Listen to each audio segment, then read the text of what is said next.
Hello.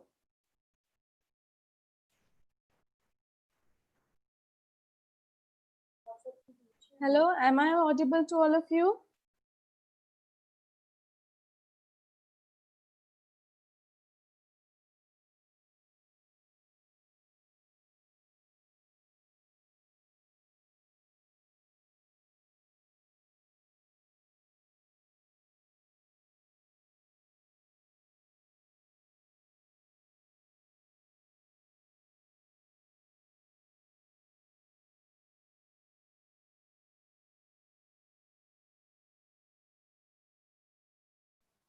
Hello.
Good morning to all of you.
A very good morning to all the esteemed guests who are present here and all the participants of this webinar.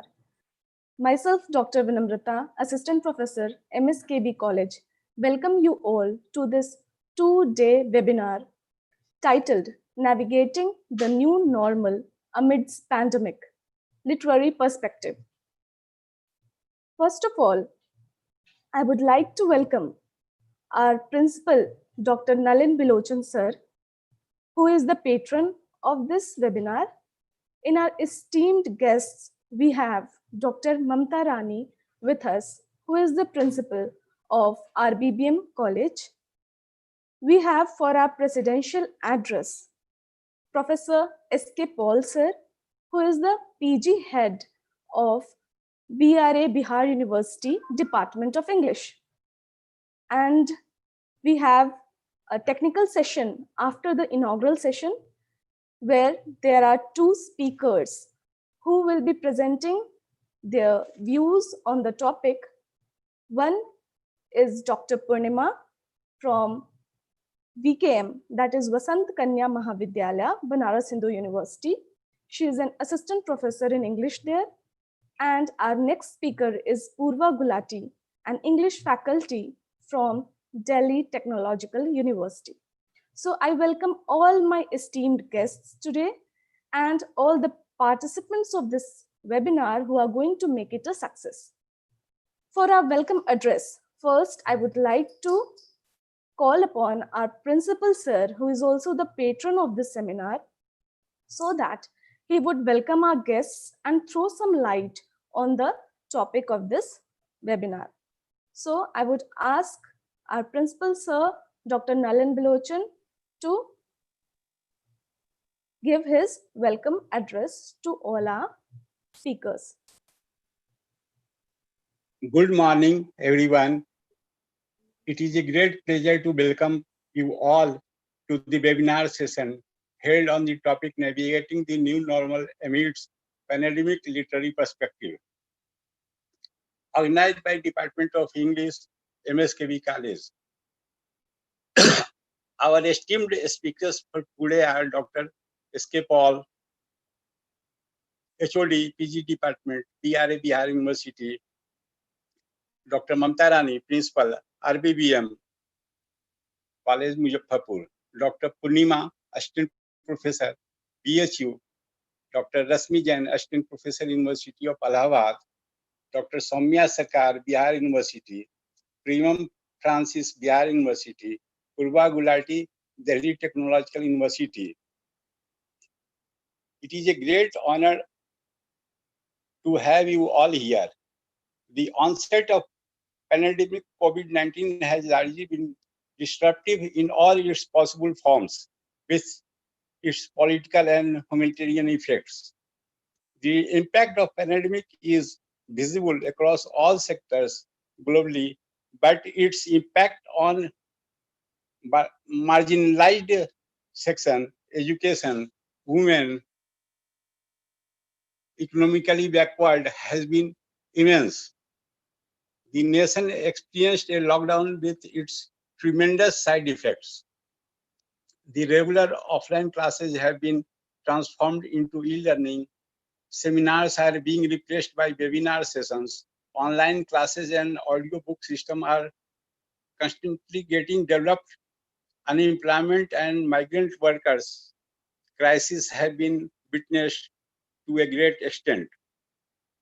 People have been affected physically and mentally as well.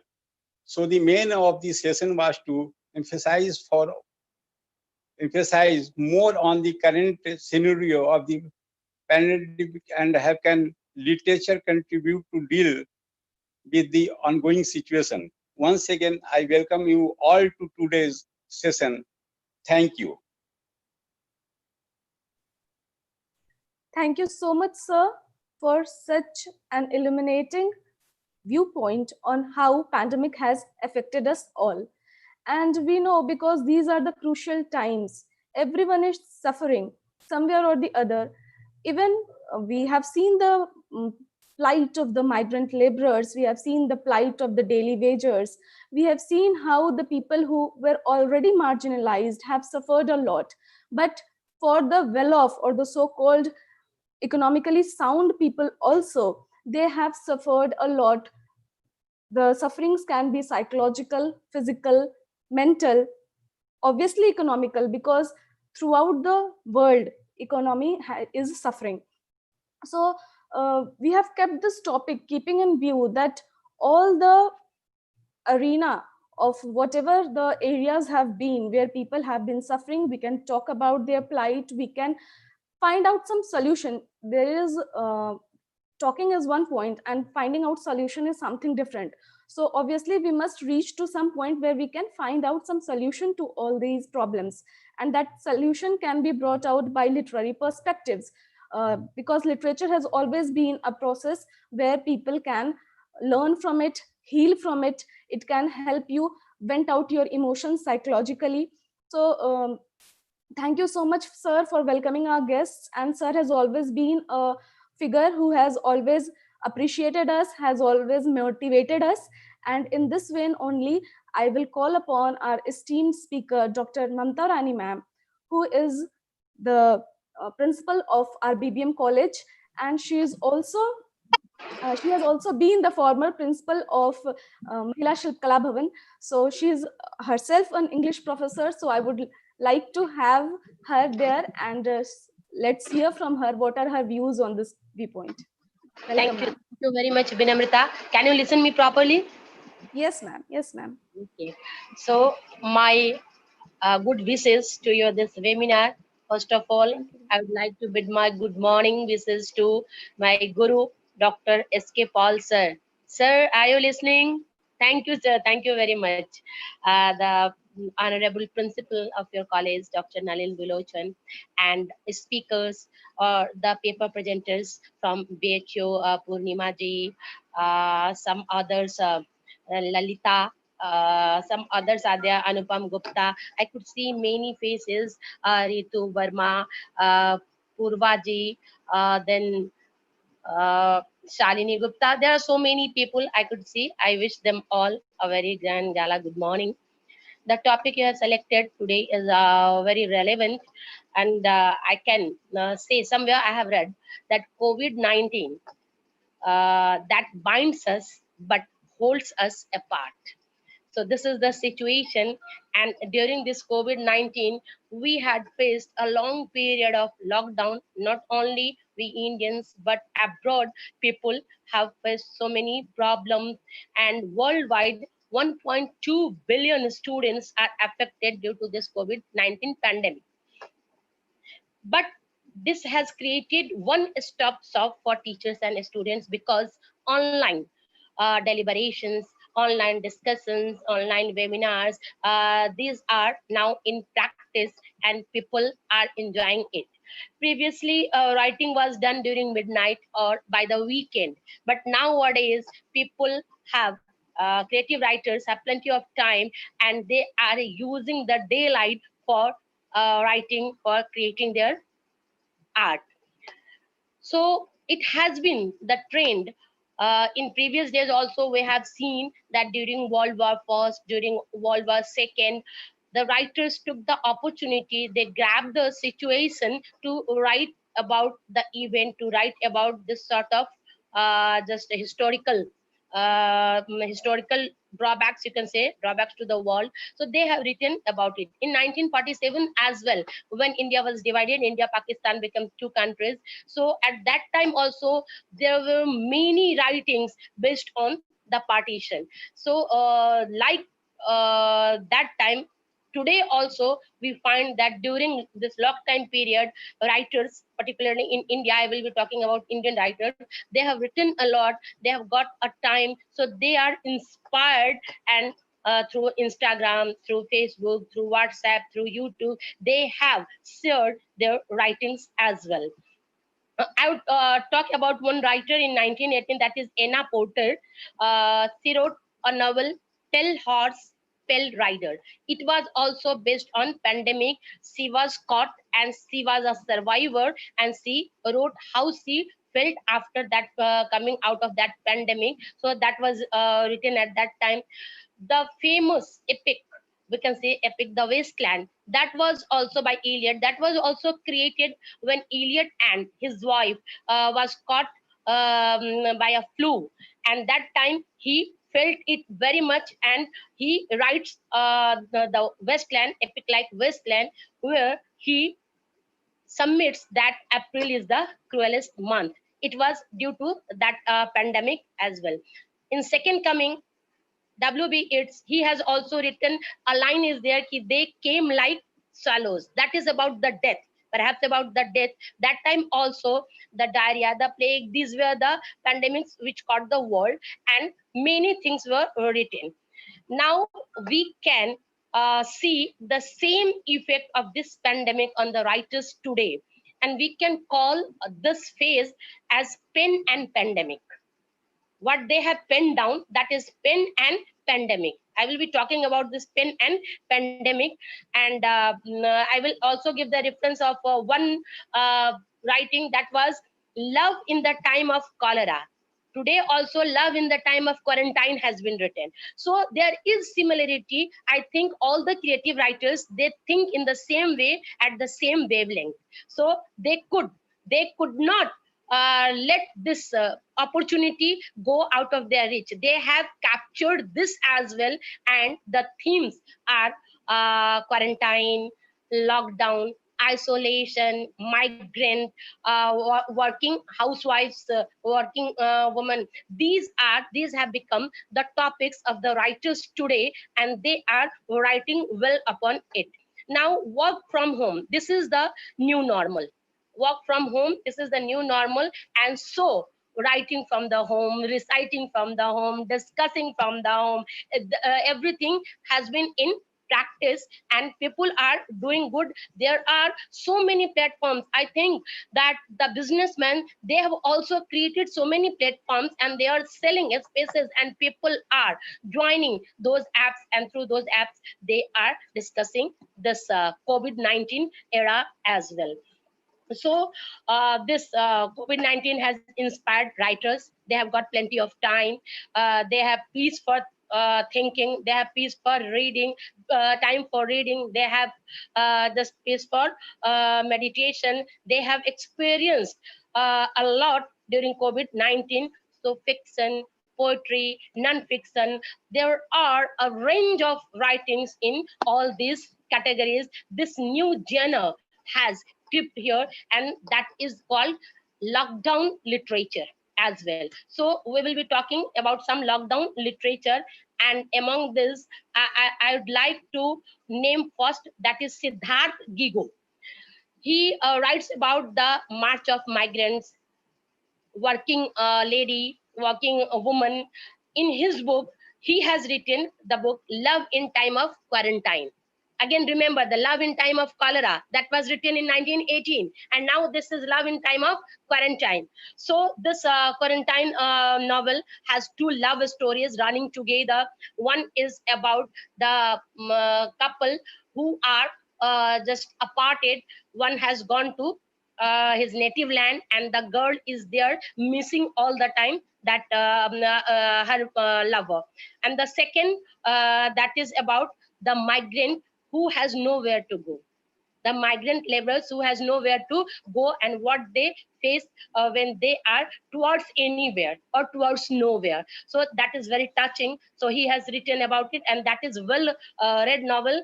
We can see the stars got by this writer Siddharth Gigo.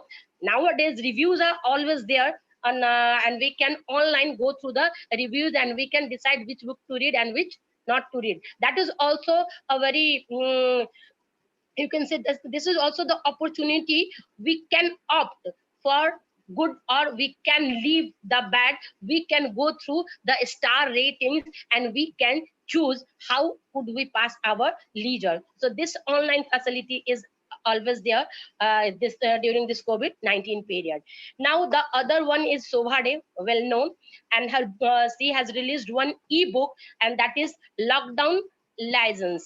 That is a collection of 10 stories, and it is also about laborers, working women of Mumbai. Particularly, she is the writer of urban setting, and she has written about the working women of Mumbai, how they are caught and how they are restless about their work, about their homemaking. So Sobade needs no introduction. She is known for this sort of challenging writings, and she has also used this time to create this sort of story collection.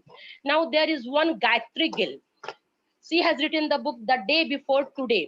That is also lockdown stories, and it is about the one producer and the script writer, how they have collected the story and how they got this lockdown period as an opportunity, and they have decided to produce film. Film is also a genre of literature. So there are films as well, and we can see the worst part of this lockdown period on the film actors and actresses, as well as they have this is another way they have committed suicide, and many things are going there in their lives, but we won't talk about that. We are talking about particularly about the fiction, non-fiction and poetry section. So I will be just referring few books, then I will talk about one Ravindra Singh, well known for his love stories, and the three books of his love stories of the same series has been blockbusters. You can say the uh,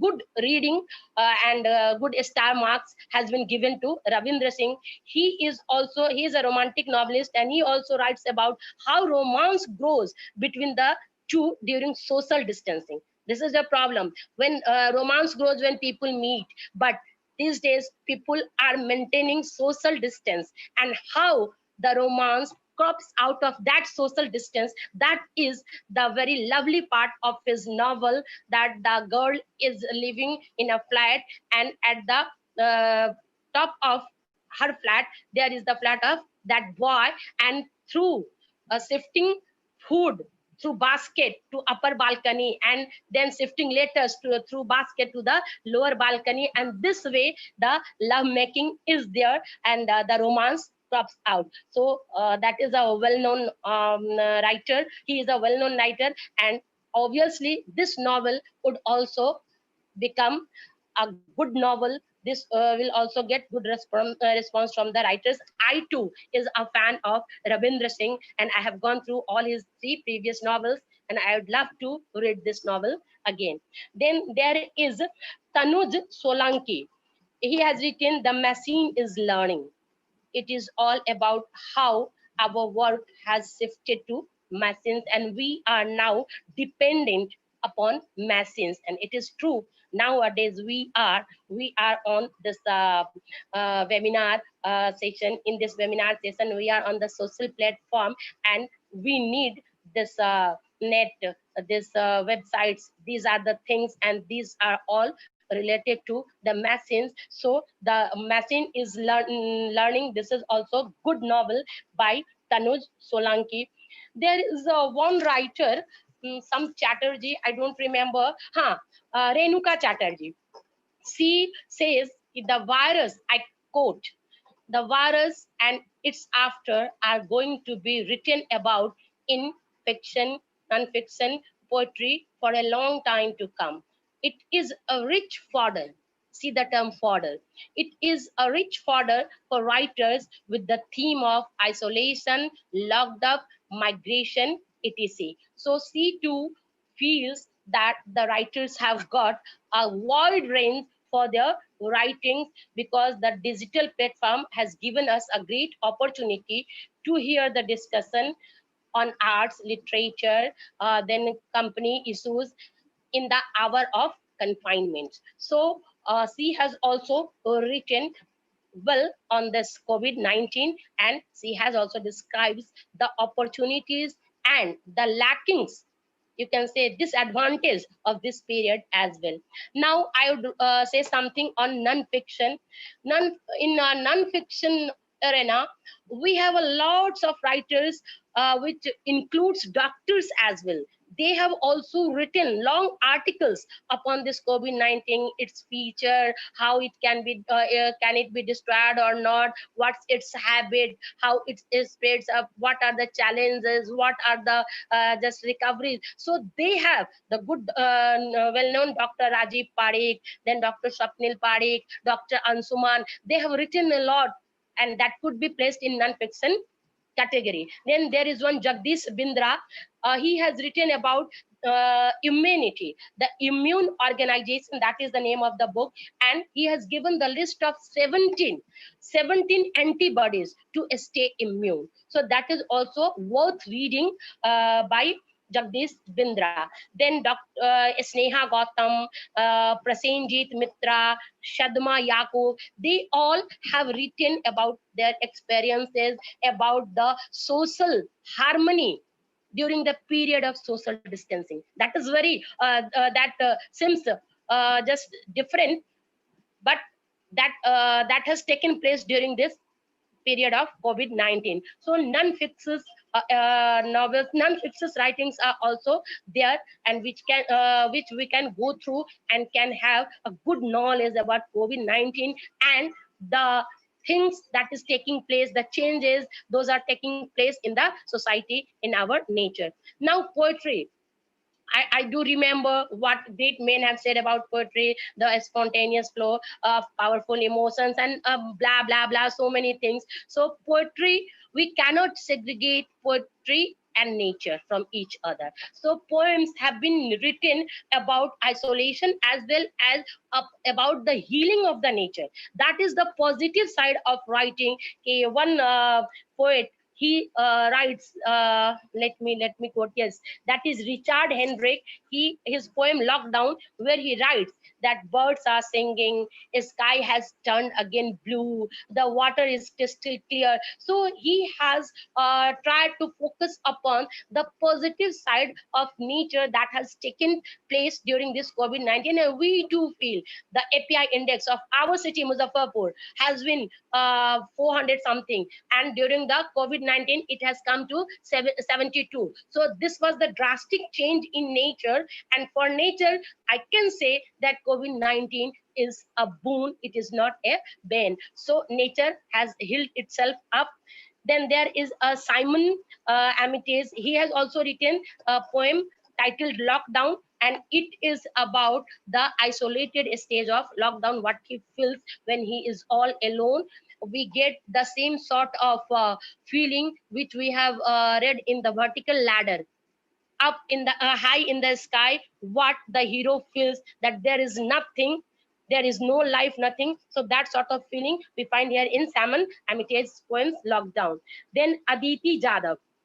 See, Aditi Jadhav runs a digital platform, and 3 poems simultaneously was written. That is, one is a song, the other is the ballad, and the third one is a prayer. The song is a hopeful, just thinking that we can come out of this corona, this COVID-19 very soon, and the world will remain as beautiful as it was earlier. Then the second one, a ballad, it is dedicated to the corona warriors, the survivors who fought bravely and came out of this COVID-19. And third, a prayer that is to Almighty to save the earth, to save the humanity. So this way poems have also been written on this in this COVID-19 period. And apart from that, we can go through so many newspapers, all are continuously writing, they are giving article of writers, renowned literate, they are all writing about this COVID-19. So we have a good range of fiction, and I think it will continue for a longer, and for the researchers it will give a good opportunity. They will have this lockdown literature as their research title. They will have this pen and pandemic as their research topic. So this time the researchers have the opportunity to grab these titles, and they can do good research work on this pandemic period literature. So I think I have taken much of your time, and there are much more. There are many to say, many to discuss, but we are eager to listen Professor Dr. S.K.Paul, as he has been my guru also, and he has written so many novels also. So I am also very much eager to listen to him. So I now submit my audition here, wishing you all a very, very successful webinar. Thank you very much. Thank you so much, ma'am. It was such an illuminating and knowledgeable lecture. Actually, in one word, if I would like to sum up, I would say that Gagar mein sagar bharna kind of thing. You mentioned all the texts, the literary writings that are being written now, the poetry also you have mentioned. You mentioned about the fiction which has been written, Love in the Time of Cholera also you mentioned, and now relating to it, Love in the Time of Pandemic. In that vein only, I have come across a article in Times of India by Sudeep Sen, which is titled Love in the Time of Corona. So there are so many such kind of writings which are coming up. And yes, ma'am is very relevant and true to say this, that it has not only got its negative but also its positive effects, because we are returning back to nature somewhere or the other. And we have because till now we were so much engrossed in capitalism and so much engrossed in globalization. So there was an economic boom, right? But it was also a capitalistic culture that we were following. So somewhere or the other, that has also been curbed to a lot of extent, because we were in lockdowns. So online shopping apps were closed, in so many such things. We were not able to spend that much as the consumer capitalism nowadays is working. So that is so much true. And now we would move on to our next speaker, Paul sir. And Paul sir is a PG head of Department of English in BRA Bihar University, and ma'am already has said that he has been the guru of Mamta Rani ma'am. So obviously we are quite eager to listen to Paul sir. So sir, please, I welcome you for your presidential address.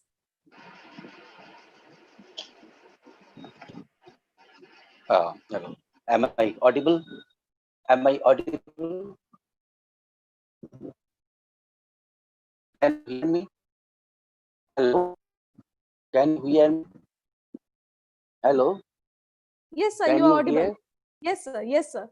You are audible, sir.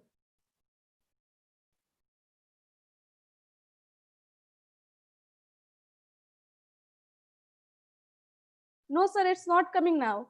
Your voice is not coming now.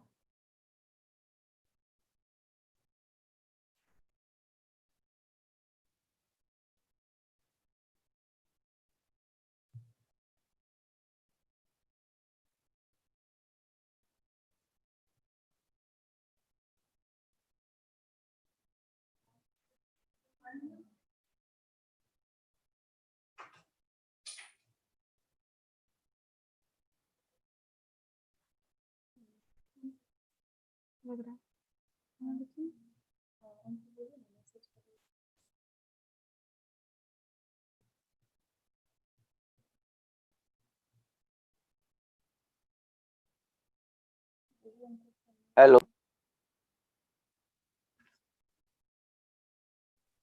Hello? Yes, sir. Yes, sir. It's audible now. Hello? Yes, sir. Good morning, everyone. Good morning. Everybody. Good Sir, your morning. screen has shifted. Your screen has shifted. Rotate your screen. Yes, Is sir. it okay? Now it's fine. Okay. Yes, sir. Hello? Yes, sir. Is it okay? Yes, sir. It's all right. Hello? Yes, sir. Hello? We Hello? can hear you, sir. We can hear Good you, sir. morning, everyone. Everybody. Good morning. Good morning, sir. Good morning. Am I? Hello? Yes, sir. You're audible. Good morning, everyone. Everybody.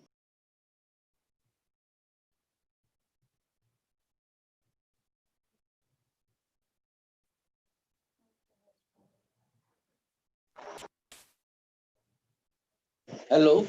Yes, sir. Hello? Hello? Yes, sir. We can hear you. Hello? Yeah. Yes, sir, we can hear you. Just respond. Tell me whether I'm audible or not. You Is are there audible, some- sir. You are audible. Okay, now again it has gone. Good morning, everybody. I'm happy to attend this web seminar at MSKV College, Muzaffarpur.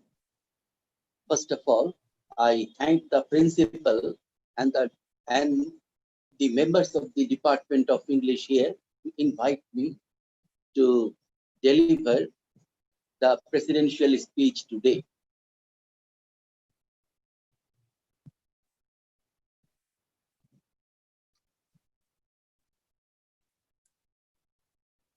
Here I go, if I am permitted to initiate.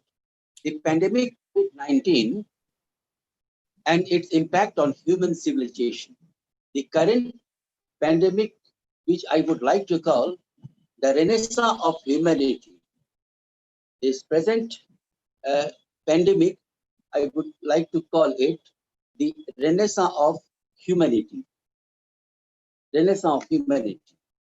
It has placed the whole world at a standstill, with nations going into lockdown to stall the virus's relentless march. It seems that an emergency brake has been used by the governments to stop a screech, a fast-going automobile on the road or in the air, with approved warning of associating socially in public places, neighborhood, and society. It seems that civilization's clocks were stilled. A serene echo appeared with mumblings. Let's go back to the vistas of the past. Let's go to the world of ancientness and forefathers. To take challenge from the world's most dreaded challenges, humanity has gathered courage by retreating world of isolation and regenerating personality. There is a sudden halt to have meetings anywhere. Self-pity and monotony begins to bulge out during this life of alienation, desertation, and idleness that seem to be brewing out of the streams of creativity within the campus of the house or the rooftop glimpses outside. It seemed an unproclaimed power silently took reins in hands of God, nature, and creation. Personal behaviors were restricted to exercise. It seems their reality was forced removed to virtual editions of television, Android phones, and newspapers. It seems God appears again to curse the decadent and the dismantled civilization. This fear, this malady, this humiliation, and inability to counter and resist the corona tolls every day all over the world. Wise people find more and enough time during the corona lockdown. They began to use maximum talent and force to the youth to reawaken and bring forth renaissance. The digital world of electronics has already announced.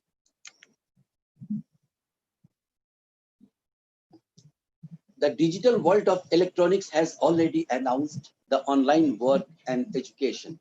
In brief, we may call it online culture, the new gen, or the new Huxleyan, a brave new world. The world is going to be redefined, and a new casting of creations is on the move. The theory of impersonality is fast and forced dying itself. Subjectivity is emerging fast. The effect of the pandemic is worse than any natural calamity, great calamity. For this, this is different and unpredictable. It has already engulfed dynasties, empires, and Pluto's wealth. Nobody is spared. Nobody is spared from the curse. It makes mankind to make a new course and practical manners for civilization. But I see good things, good returns, and good resources will come in hope. I have hope for more generation and more work to produce. This pandemic has given us time that no occasions, whether natural or physical, can provide. Here begins a new humanity, a new renaissance, the renaissance of humanity. The pandemic COVID-19 has ushered in the world of the renaissance of humanity. Still, there is no specific data on when situations will stabilize. What is certain is that the people are learning valuable lessons through this global crisis, and life after COVID is sure to change for the better. Aristotle, the celebrated philosopher, taught it is during our darkness moments that we must focus to see the light. Thus, this is perhaps the right time to look ahead at expected improvements in the post-COVID world. People learn to live with the bare essentials during the lockdown. Healthy home-cooked meals replaced junk food, closed shopping malls highlighted the futility of mindless consumerism. As pollution levels went down and nature flourished, people realized the necessity of a sustainable lifestyle for the health of the planet. In the future, one more environment friendly ways to operate will undoubtedly emerge, like remote working to save fuel, and online paperless transactions. The people are more likely to give priority to a simple yet rewarding lifestyle, reducing consumption, increasing savings as precautions against future income uncertainties. The protection of the earth and the next generation is going to drive a majority of life choices. During these difficult times, families are working together to protect all members from harm. Every member is assisting in household chores, along with caring for the children and the elderly, developing stronger bonds. Post lockdown as well, the virus will take time to be completely eradicated, making social distancing and other measures a part of the long-term future. Common entertainment areas like movie halls, sports stadiums, and such venues are likely to restrict attendance to prevent spurts of infection. Therefore, rather than going outdoors, people will choose to relax and unwind with their family members. Thus, the lockdown brought the importance of family into focus. The post-COVID mindset will bring the protection of family to the front line as a safety net against all future contingencies. The pandemic expressed the need to prepare the healthcare system for handling rapid surges in the volumes of patients. Steps are underway for creating adequately capacity in hospitals to cope with emergencies better. Digital health technologies like the use of contactless thermometers are on the rise, improving patient care. The contagion has raised awareness among the masses about adequate cleanliness. A new literature is coming out of this corona crisis. Man works best when he is in crisis. That is the human nature. Whenever we are in crisis, we come for a new age. So new kind of literature is coming out. I see it on the on the contents of the webinars or on the writing that is expressed through social media such as Facebook and WhatsApp and Twitter and many others. So we will have to find out that what kind of literature should be shaped in future. Now we are in panic, we are in fear, we are in frustration, we are passing through the phases of depression, for we cannot go out frequently or cannot meet with anyone outside the door. So these are the restrictions. These seem to be curbing our personal freedom. So whenever the personal freedom is at stake, a new civilization is in the moving, is in the offing. I see that feelings and emotions, as just a few times before, Dr. Mamta Rani has quoted about that time factor. So this has given us time. It has given us leisure. It has given us leisure, and we are enjoying this leisure. It will speed up our creative force. The more time, the better moments of your life to enjoy. You have time, you have leisure, you can enjoy in your study, in your library, or in any public forum where that is digitally guided. So now we will have to see the quality, what kind of literature it is coming out. First, we will have to categorize it, that this is fiction, this is non-fiction, this is poetry, prose, drama, biography, autobiography, commentaries, analysis, or evaluations, these things. So these things are which are in short called genres. So we would try to give up the proper place of these genres. Fictional writing should not be put in the writings of non-fiction. So strictly maintained, the genres are maintained. If it is fiction, it is fiction. If it is non-fiction, it is non-fiction. If it is prose, then it's prose, essay. It may be essay, it may be drama, it may be criticism, critical evaluations, and critical analysis, critical commentaries. It may be poetry. If it is poetry, what kind of poems are coming out? Where lots of deaths are going on all over the world. So nothing is fixed about our emotions. It is possible that more of the tragic writings are in the offing. Tragic writings in the offing, or the comic writers are like offing. So the trend of the time, time sets the mind. Now the trend is that this is a trend of isolation, complete alienation, living behind the bars. Nobody likes to go to jail, but if such situations are created at home, what will happen? So one will try to look into one's self. So this is the time to cherish yourself, to flourish yourself, your self. See the voice of yourself.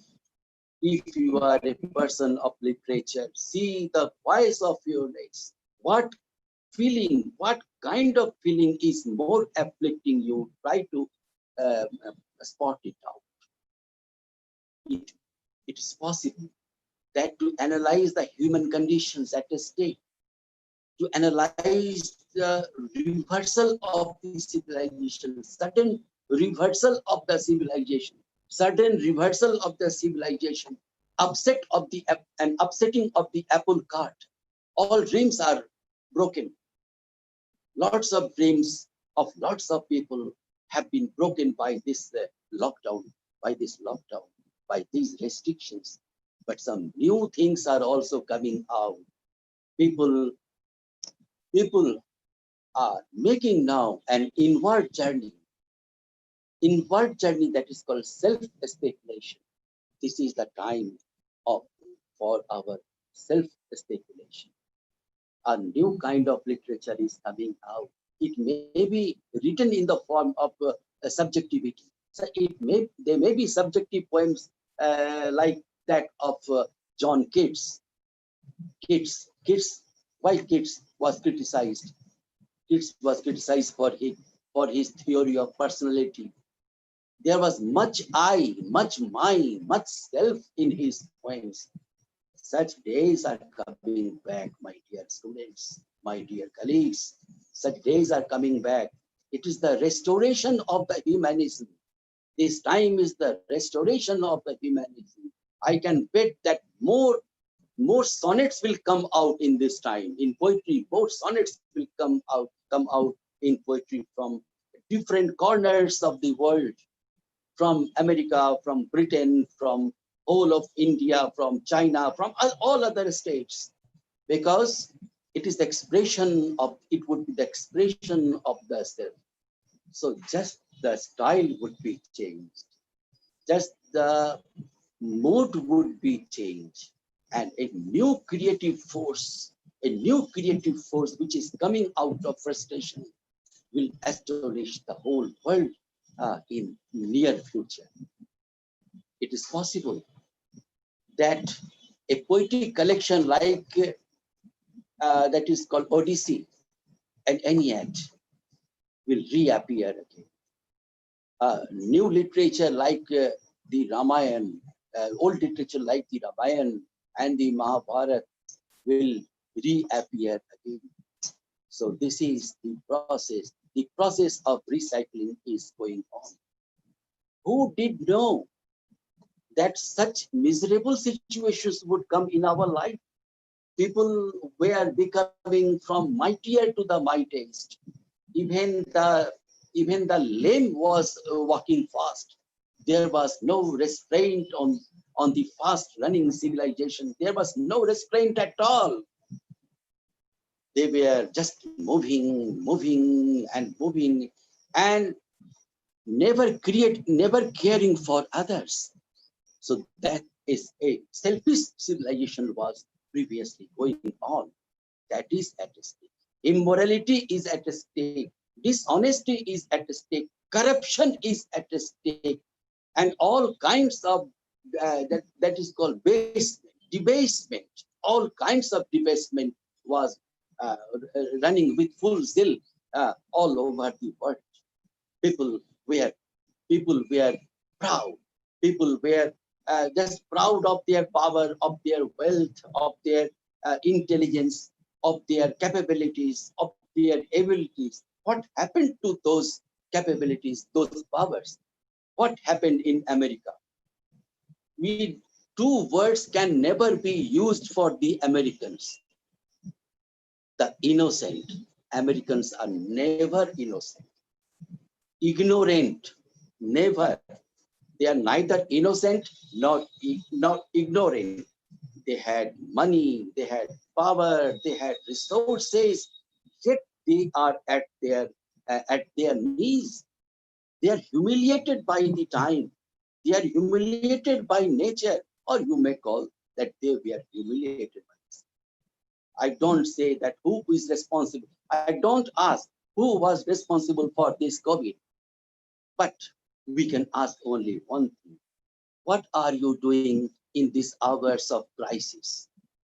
You know, I just quote, I have not referred to any novel, any prose, anything, because it would be too early to define. It is too early to refer. But I just give you my personal experience. What happened with me since 20th March. I received a letter in the department that all university and colleges will remain closed. Social distancing would be made, a lockdown. So I was at home and I believe in working at least 12 to 15 hours a day, still today. So I used to work in the department, in my chamber. But now that opportunity, that provision was no longer. I was at home. I was just relaxed. So for first 10 days, I slept. I ate and slept and did nothing. After 11th or 12th days, my wife, Dr. Anita Ghosh, she pointed out, why do you sleep for the whole day? You are a man of works. You are a working man. It doesn't look good. So it hurt. This expression hurt my ego, hurt my mind. So I decided. So I next day I just set a table in my veranda and made an office. Remembering it, calling it, just imagining it to be a war room.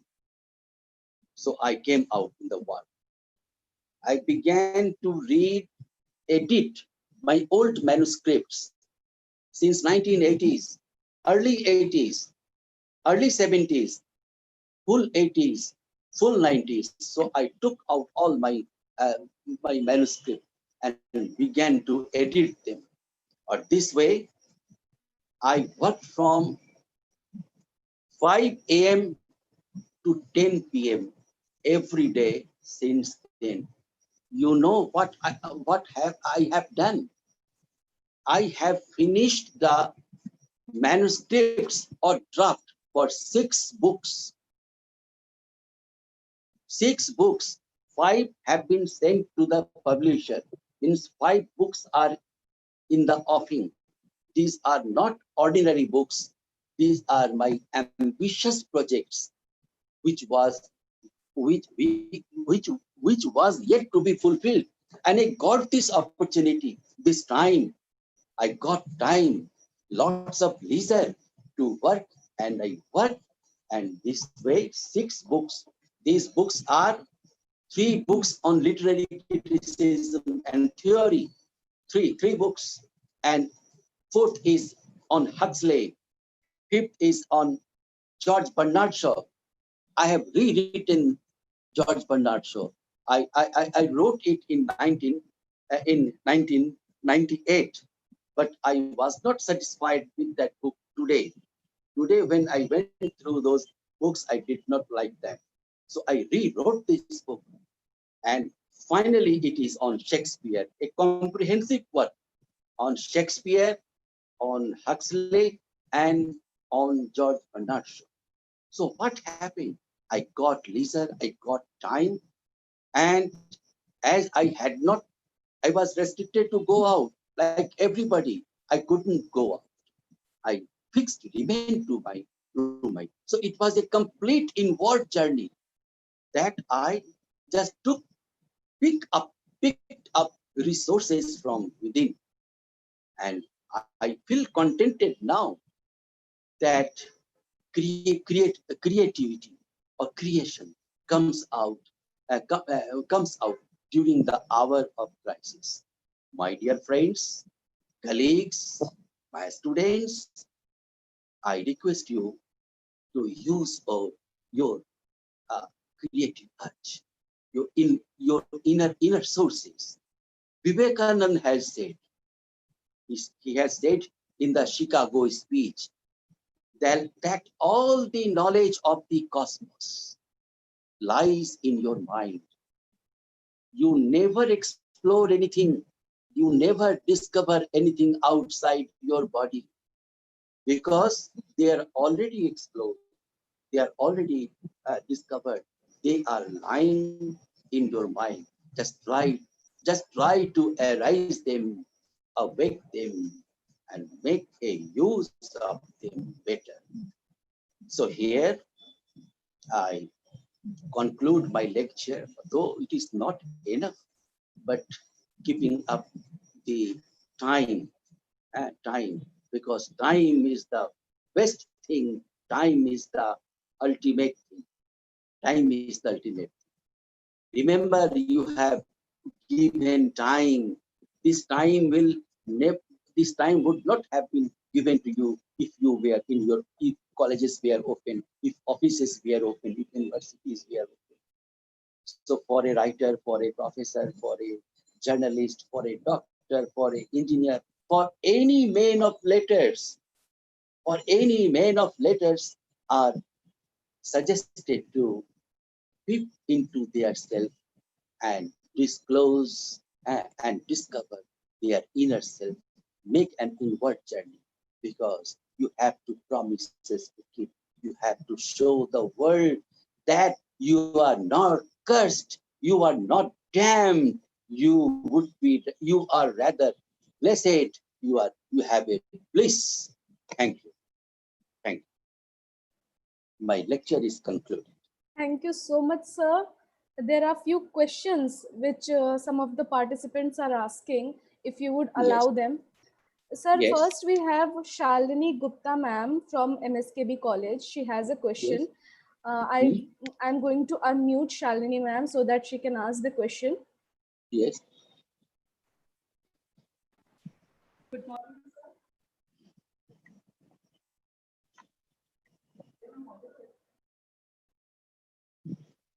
Good morning, sir. Your explanation was really lucid and very easy to understand even for a person. Hello. Hello.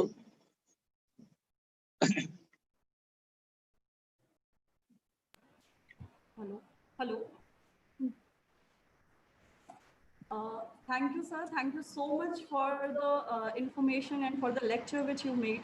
I am Shalini Gupta, Assistant Professor from Department of Political Science. Sir, I'm not from English literature. Still, I mean, the some of the statements which you made, that was, I mean, it was thought-provoking for me as well, and it actually, I'm very much interested in literature as well. So just there is one thing which I wanted to know. You were Yes. suggesting in one of the statement that old classics will be revisited in present times. I would Yes. request you, I mean, I have read Amish Tripathi, and there are some young scholars who are trying to revisit old classics, and they are trying to give it today's picture, and they are trying to give it explanation from today's perspective. So I Yes. would Yes. like to understand Yes. how do you what do you think about that situation, and what is the Actually, relevance of that in the literature, sir? Thank you, yes. sir. Yes. Thank you Yes. so much. Yes, Shalini. Your question is very intelligent question, and that is worth answering. Actually, you see that books that I have referred to in my lecture, it belongs to the epics, world epics, the Ramayana, the Mahabharata, or the Odyssey, or any. These are mythological tales. That is called epic poetry. So it is the time of epic poetry is coming out. Of course, Amish Tripathi is a great writer who writes on the epical themes. He writes on the epical themes. Like him, there is a scholar in Odisha. They write. So more writers will come up. That their work is, I work means research work, PhD research work, and after that, that would be work for books. So mythological themes or themes from the myth or epical poetry are in the offing. I have just meant them, Shalini. So this is that they are epic. They are monumental work of on mythology, representing, stating the theme of their civilization, contemporary civilization, contemporary time, in the every walk of knowledge, in every walk of knowledge. Whenever we study Odyssey, what do we get? We get about the Hellenistic glory. We come about the Hellenistic history of the Greek and the Romans. So we have that. When we study our epics like the Mahabharata and the Ramayana, what we get, actually this is an encyclopedia of stories in our mythology, which is expressed through epics. So this expression of epic, that is poetry, and the best kind of poetry. The best kind of poetry is used for uh, mm, uh, mythologies, for epic writing. So I would like to say that future generations should follow their epics or the books of the soil, books written on the soil. So this, thanks. Thank you so much, sir. Now we have one more question which we would like to attend. That is from Tribhuvan Kumar. So, sir, would you like to read out your question, Tribhuvan Kumar, Yes. sir? Okay, okay. Read out, please read out.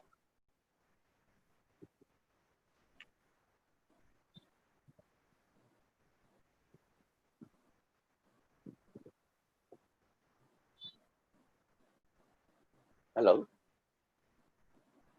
everyone. Yes, sir. Are you there? Okay, yes, I'm there. Here, No. I'm here. Tribhuvan Kumar, sir, are you there?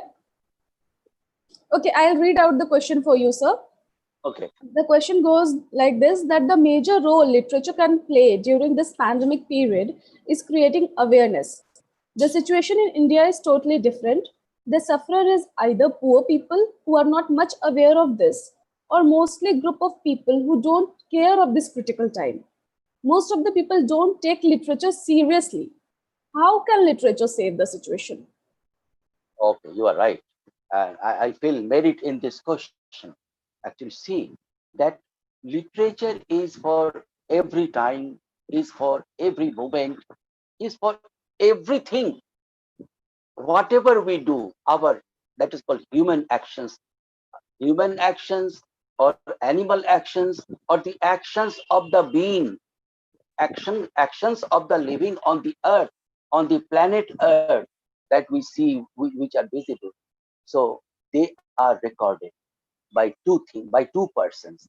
One by a poet, or may call a literary person, a poet or a literary person, and the other by a historian.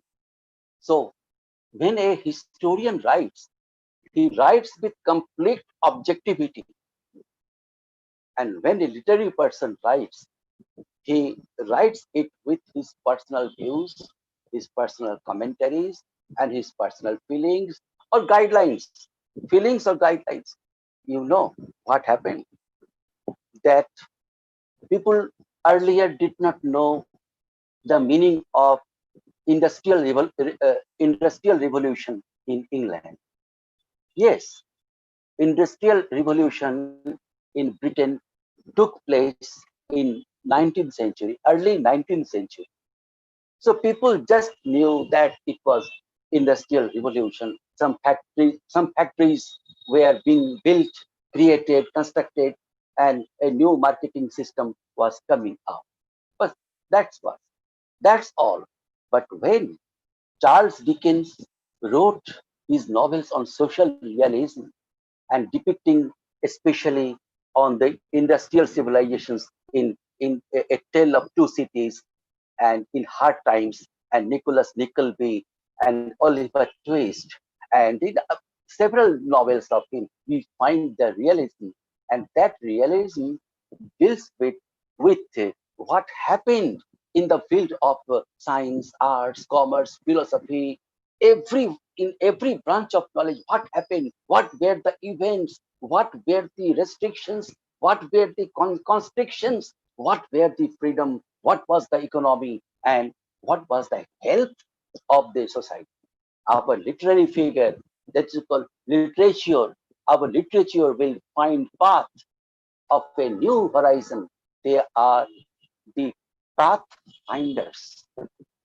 They would be the pathfinders. They will tell the people what happened in 2020s. Just to quote a few lines is not poetry. The feelings or the feelings that contain in that poem or in that poetry, that matters. So historians are not enough. Some some writers with epical tendencies. Epical tendencies means to bring out the truth with some ornamental language, using it to symbols and images. Of course, the relevance of literature will also do in this pandemic period. Whether pandemic these pandemic situations have created a fertile soil in our mind to cultivate lots of things in every genre of life. You know, this is the time for real globalism. Real globalism is now coming out. When people of the world, whenever the people of the world had been in crisis, had been fighting with death or some more serious problem, more serious problems like than that, they got united. So this new kind of a global view will come out in in the in future by that is by courtesy of this COVID-19. Thank you. Thank you. Thank you so much, sir. And I personally have a question, and Yes. that is that you mentioned about the bifurcation of the various genres, be it poetry or be it fiction. They must be Yes. well differentiated. So we Differentiate. have seen a trend which is coming where history and fiction are interfacing together. Or writers like Salman Rushdie, he talks about Mm, chutnification of history, mm, and he yes. says that there are fictional narratives, and those narratives which he narrates from history are actually the effects of his loss of memory. So they are not clear cut in memory, they are not as it is what history was written. So how do you Oh, see that?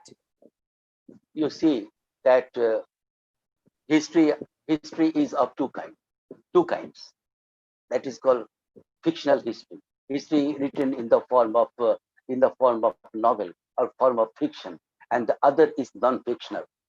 In non-fictional history, we have a very well arranged man.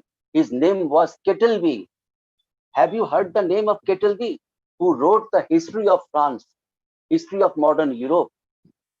While he was writing his chapter on Napoleon, he begins with these lines. This is my presentiment. This is my presentiment that this small island will someday astonish the whole world. So this is the beginning chapter. This is the beginning. These are the beginning lines in Napoleon chapter written by Kettle. So you see, it seems that some spontaneous overflow is there in those lines, as if he were a poet. So every good historian, any remarkable historian are poetic by nature. Here, poetic means not poetry all the time. Here, poetic means with of literary bent, of literary mind. So I don't decry history. History is essential. When I teach history of English literature in the classroom, still today, I read the history of England, a history of Europe, history of India, ancient India, that who were the Shaks, who were the Hun, who were the Pathan, you know, that Tagore has written a poem that is called, which was well appreciated by poet laureate, Indian poet laureate. His name was Ramdhari Singh Dinkar. Ramdhari Singh Dinkar. He appreciated a poem of Tagore in which where we have these lines: "Hemor chitto, হেমোর চিত্ত হেমোর তীর্থ জাগরে তীরে এই ভারতের মহামানবে সাগরে তীরে." There he quotes a line. হেথায় আর্য, হেথায় অনার্য, হেথায় দ্রাবিড় চীন, শক হুন দল মোগল পাঠান, এক দেহে হলো লীন. So this is a land of different castes, different races. India is a land of different races, where races like Shak, Hun, Mughal, Pathan, Aryans and non-Aryans, they got united and they made a signified single identity. They had given the signified single identity of India and Indian culture. So history and epic and history, they they should be blended. If you are writing an epic, be mindful of history. If you are writing a history, be mindful of epical quality or epical excellence, so that you should be luscious and tasty and would be appreciating, would be comprehensible to all. Thank you. Thank you so much, sir. Your lecture was so well elucidated, and we came to know about so many things. And so you talked about old epics which are to be reread and revisited now. You talked about the various genres of literature and how you have, in these times, written so many books and have achieved such a, Of course. yeah. So that was Really, all. I'm very happy. I'm very happy. I thought that I was finished. Before the closure of the colleges and universities, I felt that I was finished. My remaining hours were snapped off. I have because I feel very much comfortable in my chamber. There, I used to work my administrative and academic as well as my personal academics. So I thought that I was robbed of my chamber, of my office.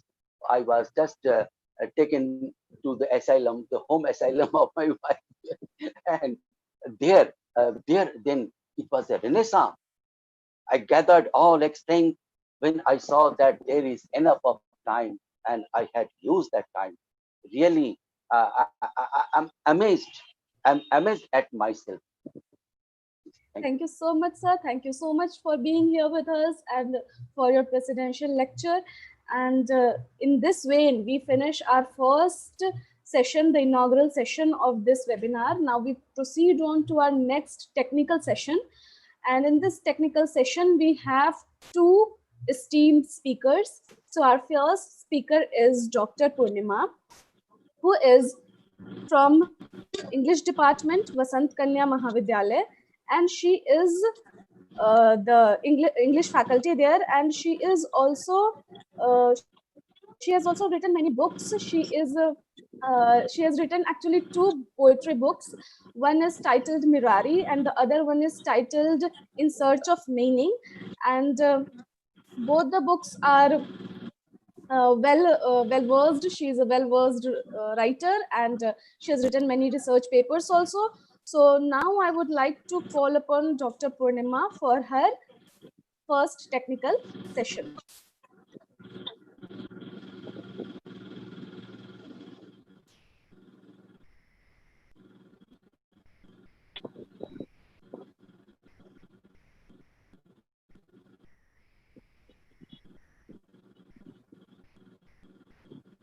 Hello. We cannot hear you. Hello. Yeah. Hello. Hello, can you hear me now? Yes, yes, we can hear you now. All right.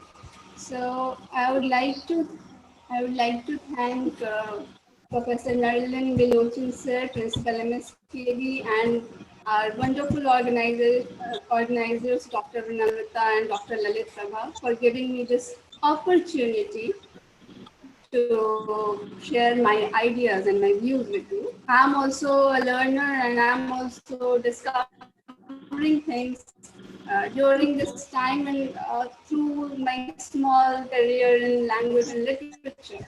So what I have come up with is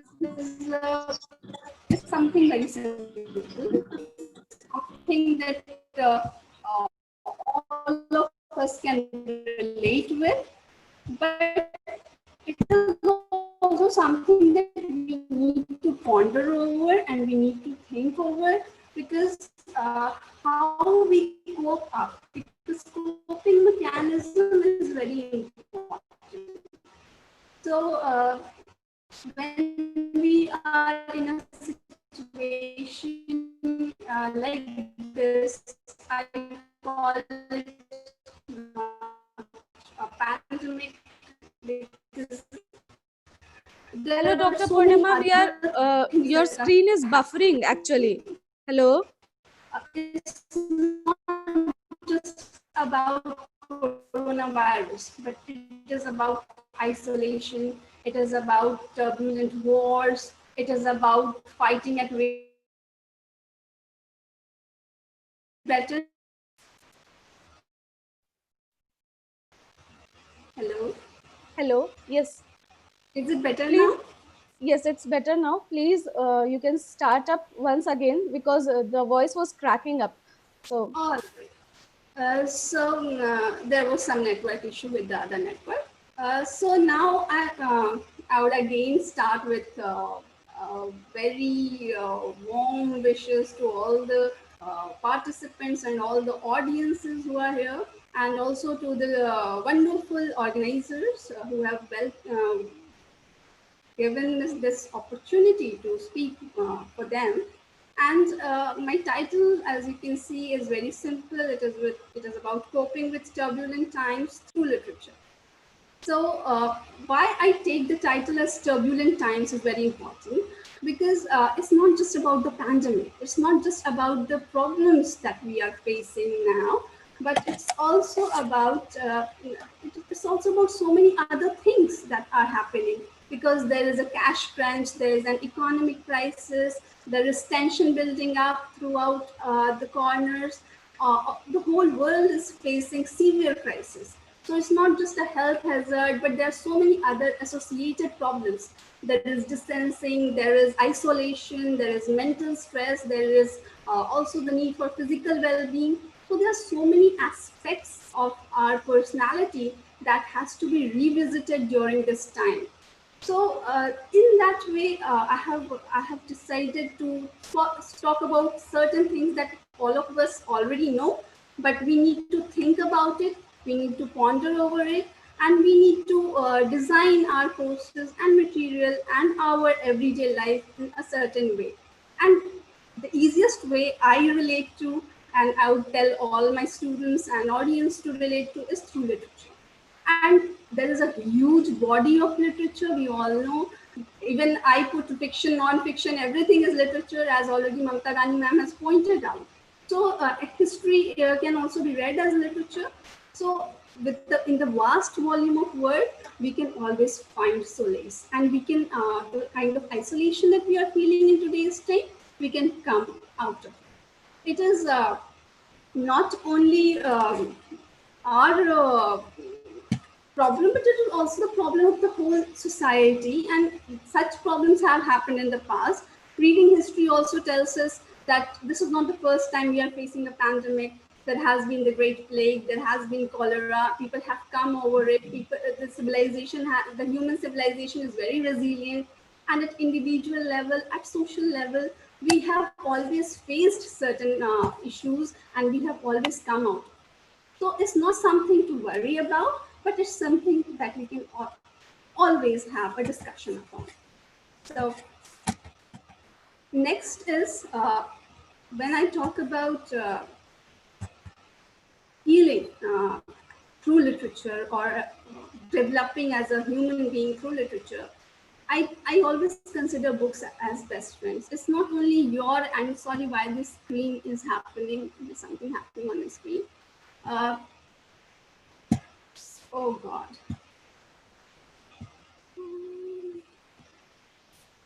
Yes. Wait, just a minute. There's some problem on the screen. Fine.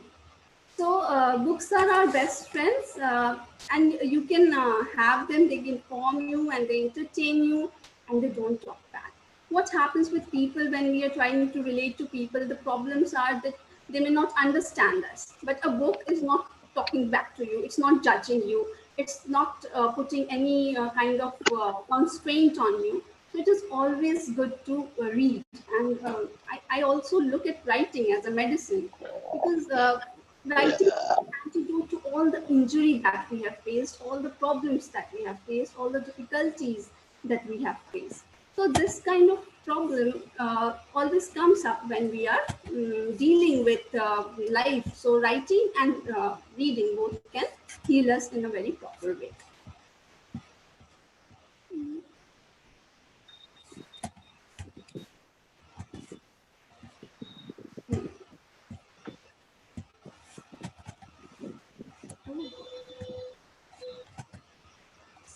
bibliotherapy and literary caregiving is also very important, because when you are talking about bibliotherapy is not a very new term. It has been used throughout history.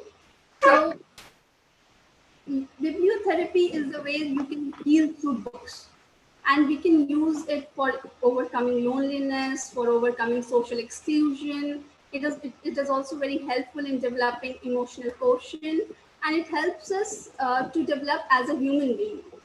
And there are prescriptions given for reading books, like there are moral books like Panchatantra, and there are spiritual books like Bhagavad Gita, Bible, Quran, and even psychiatrists sometimes say that you can just go and watch a movie, or you can just go and watch uh, some kind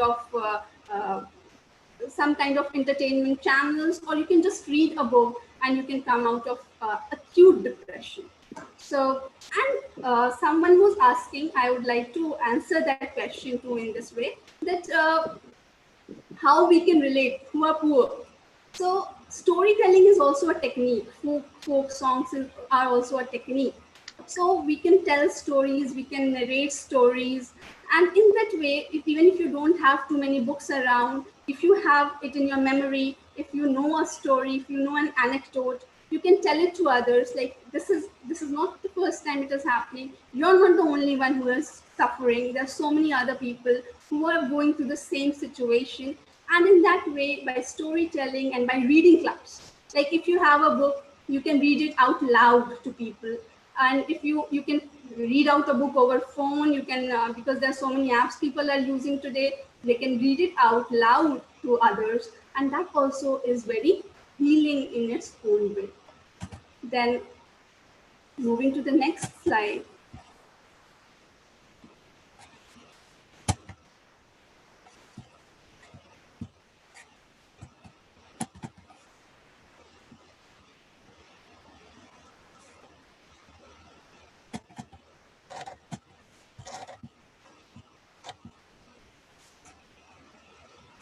The initiatives that have been taken in literary caregiving. So it is not, I already said it has always been there in human history, literary caregiving. And it starts with King Ramses's second library motto that says that the library is the house of healing of the soul. So where you can actually heal your soul is through a library. And Marcus Aurelius, in first century AD, not now, but already in first century AD, he had established a medical library. So books were given as a prescription, like you can take a book instead of a medicine without, and it doesn't have any side effects on you. Then there is a Jane Debs's scheme, and this scheme is very well tested, and it is tested for mental stress, any type of distress you are in, any type of pain you are in, any type of emotional turmoil you are in neurotic diseases and bipolar diseases, and also in sufferings like arthritis, rheumatoid arthritis. The scheme is working well with patients, and they for some time forget their pain when they are through this get into reading scheme. Then there is a library that was constituted by Mary Gaskell, and that is known as a war library. So during the World War I, when the soldiers were tired, when they're fatigued by the war, the emotional turmoil was there, they were decapitated. So their minds needed healing. And so the books were prescribed for them. And these books, there's a very interesting thing about this library at Ender Street Military Hospital is that these women who were organizing this library, they were mostly women, and they were part of women's suffrage movement. And these women were saying that we as women understand literature, and we can prescribe literature to men, which will allow them to heal. So the emotional quotient of women and the empathy of women was used in prescribing these books to the war-torn soldiers of the time.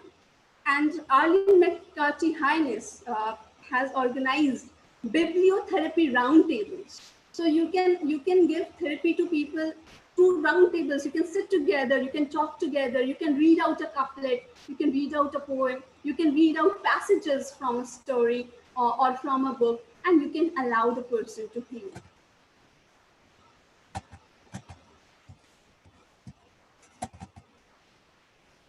Along with therapeutic reading that we have talked about, there's also therapeutic writing.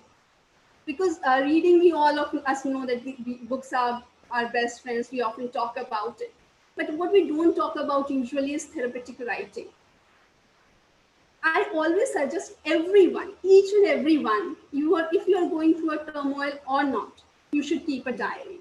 It helps in building your memory, and it also helps in giving vent to your emotions and understanding your own subconscious mind. I always say when you are keeping a diary, you should also be very carefully. What happens that when we are keeping a diary, we are lying to ourselves at times. We are writing, we are editing the details.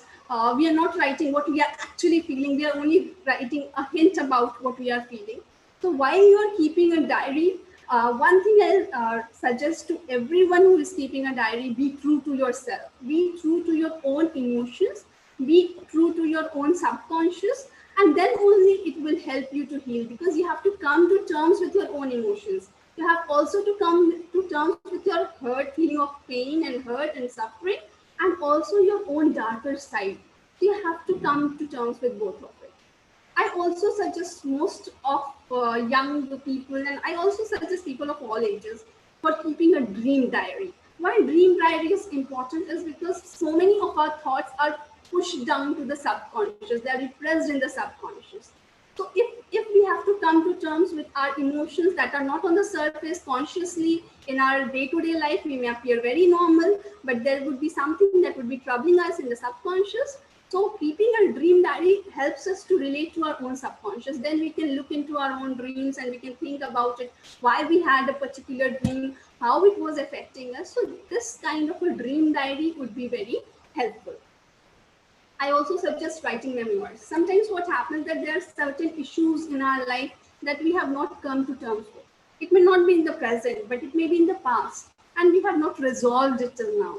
So when you're writing a memoir, you can come to terms with all those feelings that you have already gone through, and you can revisit it in the present time.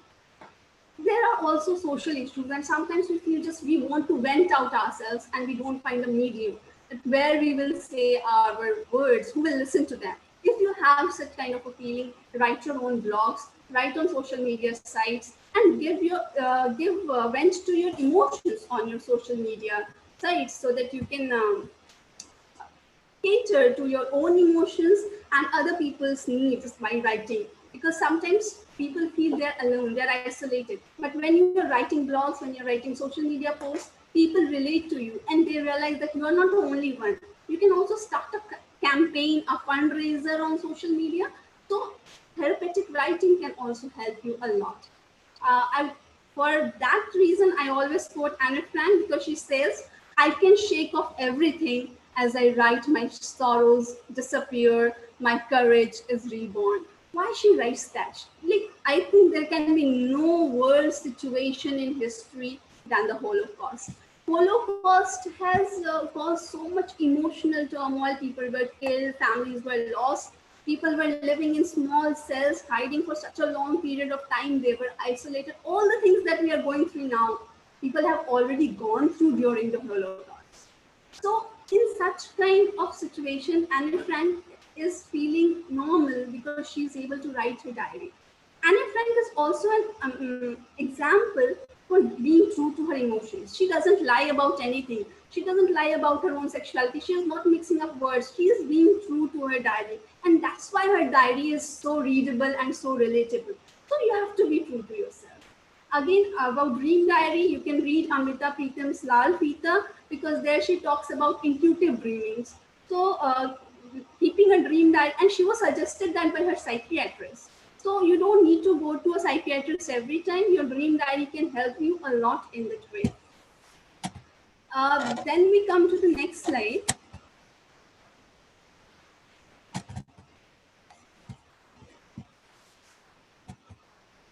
About traditional writing. So I've already discussed that you can keep diaries, you can keep memoirs, you can write on blogs, but you can also go for traditional writing because that also heals you. And in that way, you can also earn by writing and you can also get recognition by writing. So you can write articles, you can write for newspapers, you can send it to various newspapers, you can send it to various sites, you can write poems, you can write couplets, you can also use journalistic writing, and you can write short fiction, and you can also elaborate it into a whole novel.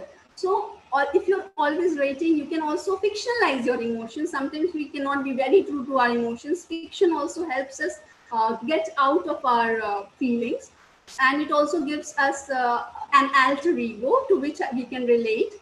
So creating characters and giving it certain emotions that we feel or that we cannot come to terms with is also very helpful.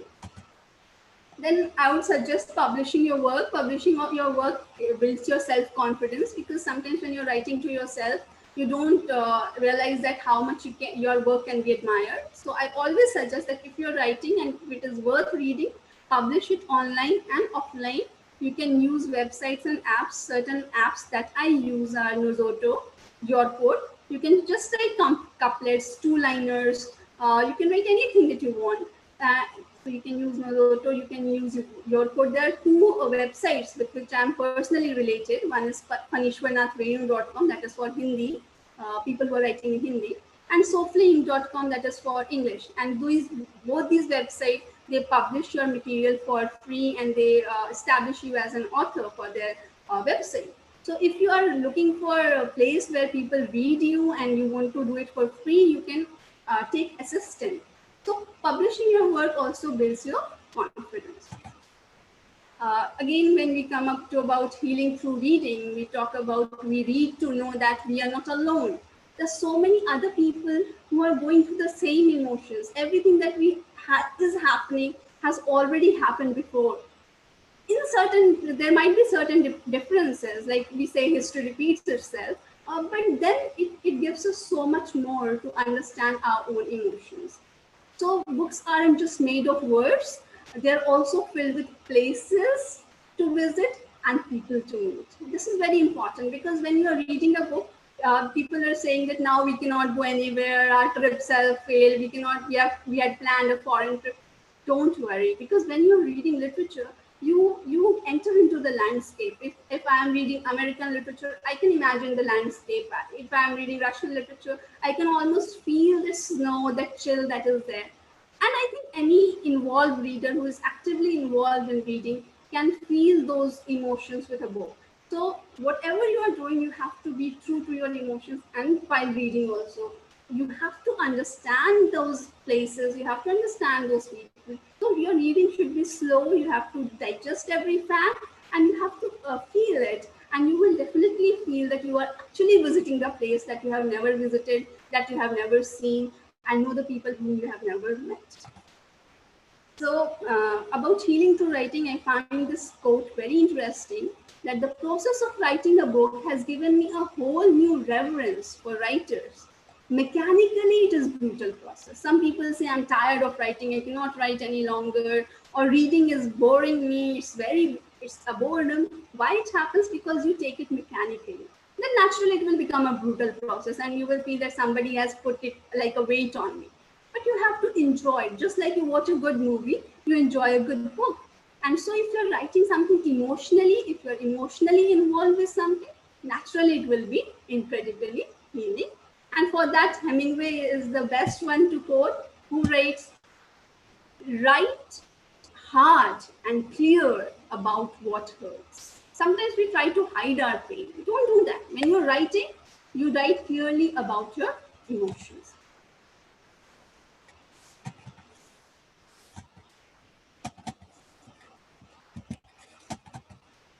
So there's one more thing which is very important when you're writing, that is you can earn while you write.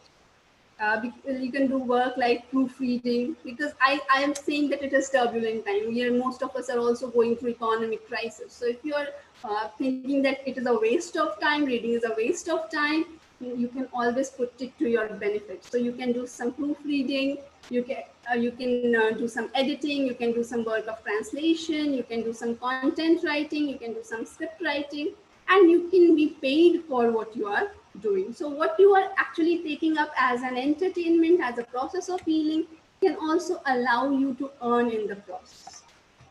And in the end, I would just like to say, a drop of ink may make a million things. So because when you're writing, a single letter, a single word, sometimes a single emotion, sometimes a single poem that you have written may allow so many people to realize that what you are saying, what you are feeling is not for the first time, and it will allow us to heal. So that's all. I am open to any questions that you have. Thank you.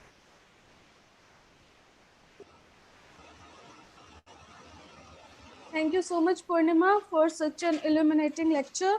And though there were some problems with the slide, but we'll take it as the hitches or the glitches that we are facing in this technological world.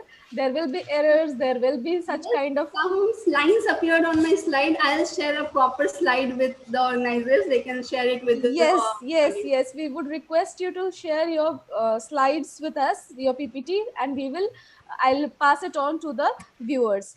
And now we have some questions, very interesting questions. So I would like to read it out to you. One is that, one second, let me read out the question. Yes, Shivangi Pandey is asking you some books to suggest which everyone should read. So can you please name some books? When I say that a book that everyone should read, I never agree that there is a book that everyone should read. There is a better PPT that I have got. You can see it now. I don't know what was the problem then. So uh, in the meanwhile, I'm answering your question. So there are not certain books that I'll suggest everyone should read, because everyone is different. We are temperamentally different. Somebody would like to read psychology. Somebody would like to write history. If a person is in depression and I give him a very depressing book to read, it may cause more severe depression. So I think it's more about the temperament. It's more about what a person is going through. But a few books I would suggest that everyone reads. Is one of them is Bhagavad Gita, because it always gives you so much courage to fight a lot of problems that you face. Spiritual books are always recommended. That's why I said that you can all read Bhagavad Gita, Quran, Bible, whatever you relate to, because it should come from within. So there are certain things that everyone can read. Panchtantra is one of the books that I suggest everyone to read. Aesop's Fable is one of those books. At every age group can relate to that kind of books, because they help everyone. So there are certain books that anyone can read. I think these are for younger children, Panchtantra and Aesop's Fable. Otherwise, there are millions of books, and the volumes of book I have read, I always say that each book teaches me something about somebody. When I was reading, like when I was doing my thesis on Ron Rash, I felt everyone should read Ron Rash. He's very relatively unknown writer, but that's how you relate to an author. So I think there's so many authors. I don't think I can elaborate much on that. Okay, there is one more question from Shreya Manna, who is asking that, ma'am, I love writing short fictional stories, but most of the online platforms do not give you copyright holding claims. So when your work is plagiarized, it is upsetting. So can you suggest some online platform where it is safe to write?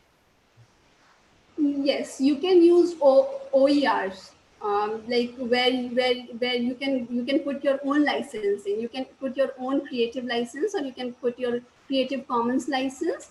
So you can go for self. If you have doubts about your copywritings, you can go for self-publishing. And nowadays, most of the people on online forums are going for self-publishing. Just put a copyright mark at the end of your work, and your work will be copyrighted and safeguarded. Yes, and there are so many like Amazon and other such online book selling stores are also giving you the opportunity to publish. You can just write there, and you can choose a title for your book, and you can publish it on your own there itself. So no need for the hassle of going to a publisher or asking for so many things, royalty issues and so many things. You will get all the royalty issues, and you can just publish it on Amazon itself. So there are so many self-publishing things. There are some more questions. One question is from Kirti Chandan Ajad, who is asking that personally I got much benefited and enlightened, and I'm working in the same area. It is very much helpful for my research work. I would like to request you to suggest some books regarding this area. Again, suggestion for books. uh, if you're talking about poverty, so you can talk about books like Mayor of Casterbridge. You can talk about Hard Times, and there are courses developed on that. See, every age group needs a different kind of book. See, when you're prescribing a book, you have to keep many things in mind. You have to keep in mind what is the age group for you. If you're prescribing a book like Sidney Sheldon for a 5-year-old or a 7-year-old or 8-year-old, that would be very inappropriate. But for an adolescent, if you prescribe that book, who is trying to come to terms with their own changes in hormones, then you can prescribe a thriller. You can prescribe crime fiction for them. You can prescribe science fiction for them. So it's about the age group. It's about the people whom you are addressing. It's always, see, when you're prescribing a book, you have to understand the psychology of the person. You have to, sometimes you can give very happy books, like if there is even children books, like if you are giving somebody Gulliver's Travel to read, or if you are giving somebody Alice in Wonderland to read, or if you are reading like Fishing Chair Again, or certain books like that, that they are just for fun reading.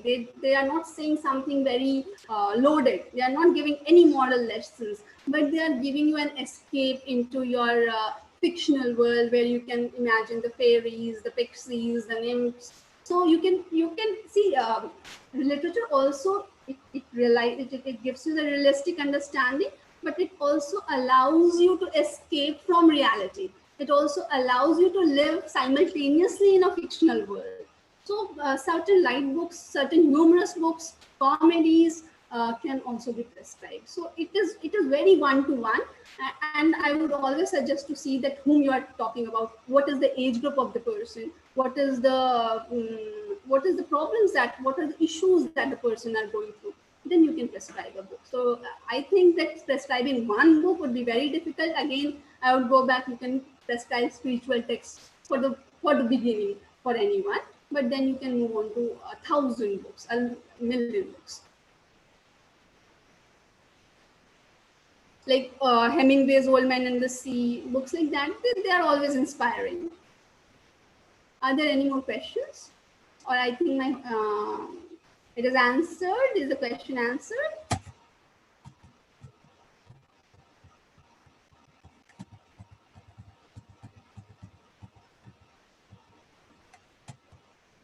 Is there anything else that you want to ask?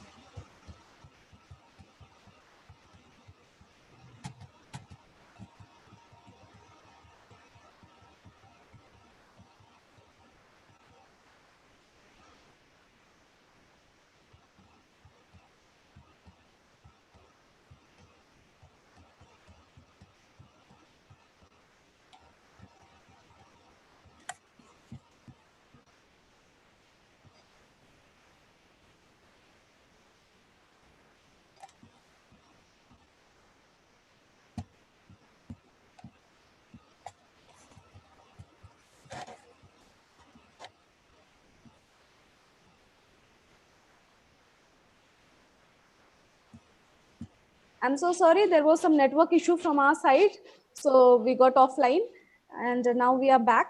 So thank you so much, Purnima ma'am, for your lecture. And there were so many books. Students were asking for certain number of books. There is one more question which I can see. There is one question the student is asking on Trauma literature. Can you suggest some book on trauma literature? Trauma literature, see, like, you can read Fanon a lot. See, there are three categories that you can read the books in. You can read the psychologists who have talked about trauma. You can read about the historians who have talked about trauma. You can talk about partition literature. You can talk about so many. You can talk about clinical psychologists who have talked about trauma. So you can take so many other writers. You can take Fanon. Fanon is one of the writers I would suggest everyone to read if you are talking about trauma. Franz Fanon.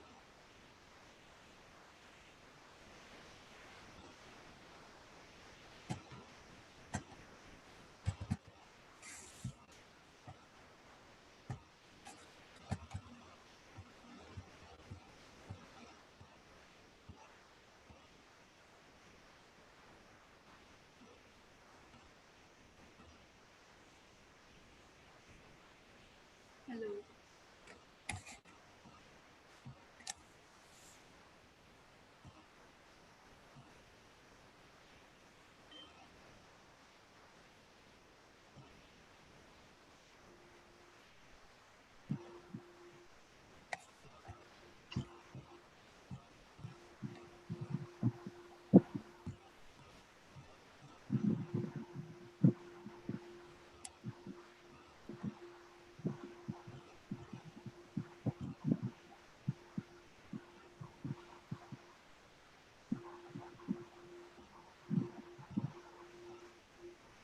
I think ma'am is not audible. Yes. Namrata ma'am is not audible. Namrata ma'am is not on the screen, so I'm waiting if there is anything Hello? you said. Yeah, she's there. Am I audible? Yeah. Yes, Yeah. now. Okay, there was some network issues, so which is recurring. And okay, now thank you so much, Purnima ma'am, for your lecture. And because we are in our actually we are moving towards the end of this technical session, and we have two esteemed speakers. So our next speaker is Poorva Gulati ma'am from Delhi Technological University, and she was actually I got in touch with her because I saw her presenting her paper in another national seminar, and I was so impressed that I called her for as a speaker here. And she is so humble in nature that in one go she accepted the invitation, and she is here today with us. So now I hand over to Poorva ma'am. Yes ma'am, please. I request, okay, have you given me the access to share the screen? Yes ma'am, we have given you. All right. So I'm Poorva Gulati, and thank you so much, Vinamrita ma'am, for bestowing that faith on me and to all the organizers. Firstly, I was very much impressed with the lecture of Dr. S.K.Paul. It was enlightening. Also, it triggered me to add on few things on literature and self journey and self introspection and confrontation with yourself is very important in the times of pandemic. We are going through such a turbulent time, and I tell you one thing, that situation in India, in the world, and in Delhi is so worse and vulnerable that it's my personal experience that every second day we have this fear, we have this apprehension that okay, all is well, and no one, the dear or the closer one, is not affected with this virus, which is amorphous in nature. And that is where the creativity comes at its best. So I would like to quote few lines from WB Yeats' The Second Coming. Turning and turning in the widening gyre, the falcon cannot hear the falconer. Things fall apart, the center cannot hold. Mere anarchy is loosed upon the world. The blood-dimmed tide is loosed, and everywhere the ceremony of innocence is drowned. The best lack all conviction, while the worst are full of passionate intensity.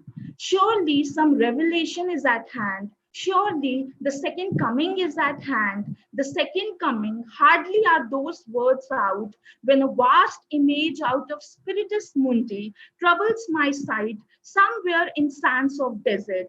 a shape with lion body and the head of the man, a gaze blank and the pitiless as the sun, is moving its slow thighs, while all about it, real shadows of the indignant desert birds. The darkness drops again, but now I know that 20 centuries of stony leaf were vexed to nightmare by a rattling cradle, and what raw beast is its hour come around at last, slouches towards Bethlehem to be born.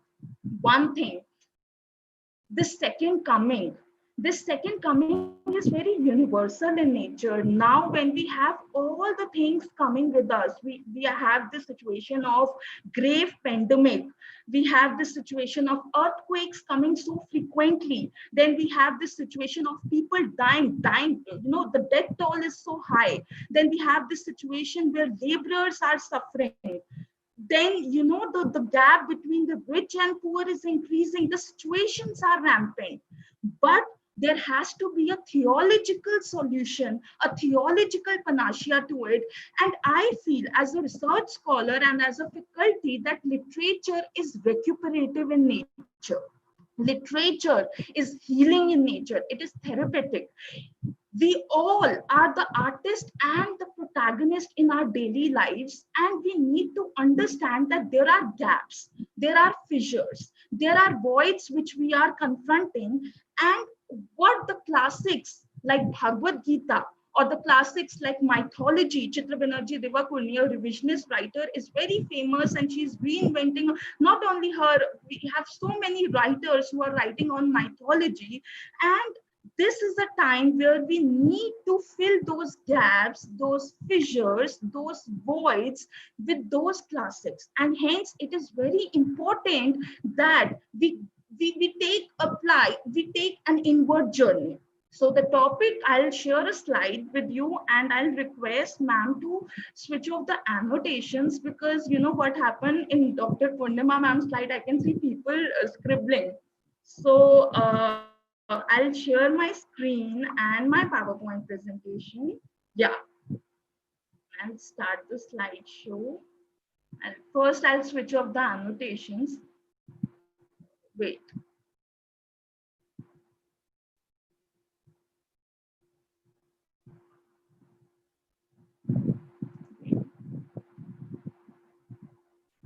Yes, now I've switched off the annotations and I'll start the slideshow. Okay, so the topic of my presentation is, see, I will try to go hand in hand with the blend of ancient wisdom and contemporary literature. What happened, the solution to the rampant problem is this, that if we start doing the synthesis of the ancient wisdom and the contemporary problems, and if we find a theological panacea to these problems, then there won't be a time that we will focus more on problems and less, we will focus more on solutions and less on problems. So it's very important for us to go back to our ancient wisdom, to go back to the theological text, to go back to mythology. And we are very blessed in this lockdown. We all, like a generation like me who has started my teaching career as a faculty, we all were blessed with the rerun of the mythological shows like Ramayana and Mahabharata, and so many other mythological shows. So, taking inspiration from that, I have prepared a slide on Bhagavad Gita, and the topic is on the way to transcendence, classical and contemporary interpretations of Bhagavad Gita in the times of crisis. And it is a time that, we need to harness our inner channel. We need to maintain a fulcrum or an equilibrium between the outer and the inner world, between the sensuality and the transcendentality, between the physical world and the metaphysical world, between the haves and the have-nots. So we need to combine the dichotomies. We need to, blend the polarities to become a more holistic being. And that is how we can, do. And that is why sessions like this, where, I myself feel a lot of crisis day by day, and like Dr. S.K.Paul beautifully said, when we create anything, when we write papers, when we give our papers for publishing, or when we write. Writing is a very therapeutic journey. Why? It's a very recuperative journey, because when we write, we are binding our fragmented selves, we are binding our conflicts, we are binding our polarities. And at the end of the writing, we feel like, okay, now I'm a bit complete. If not complete, then I have binded my conflicted selves and I'm more near to the stability.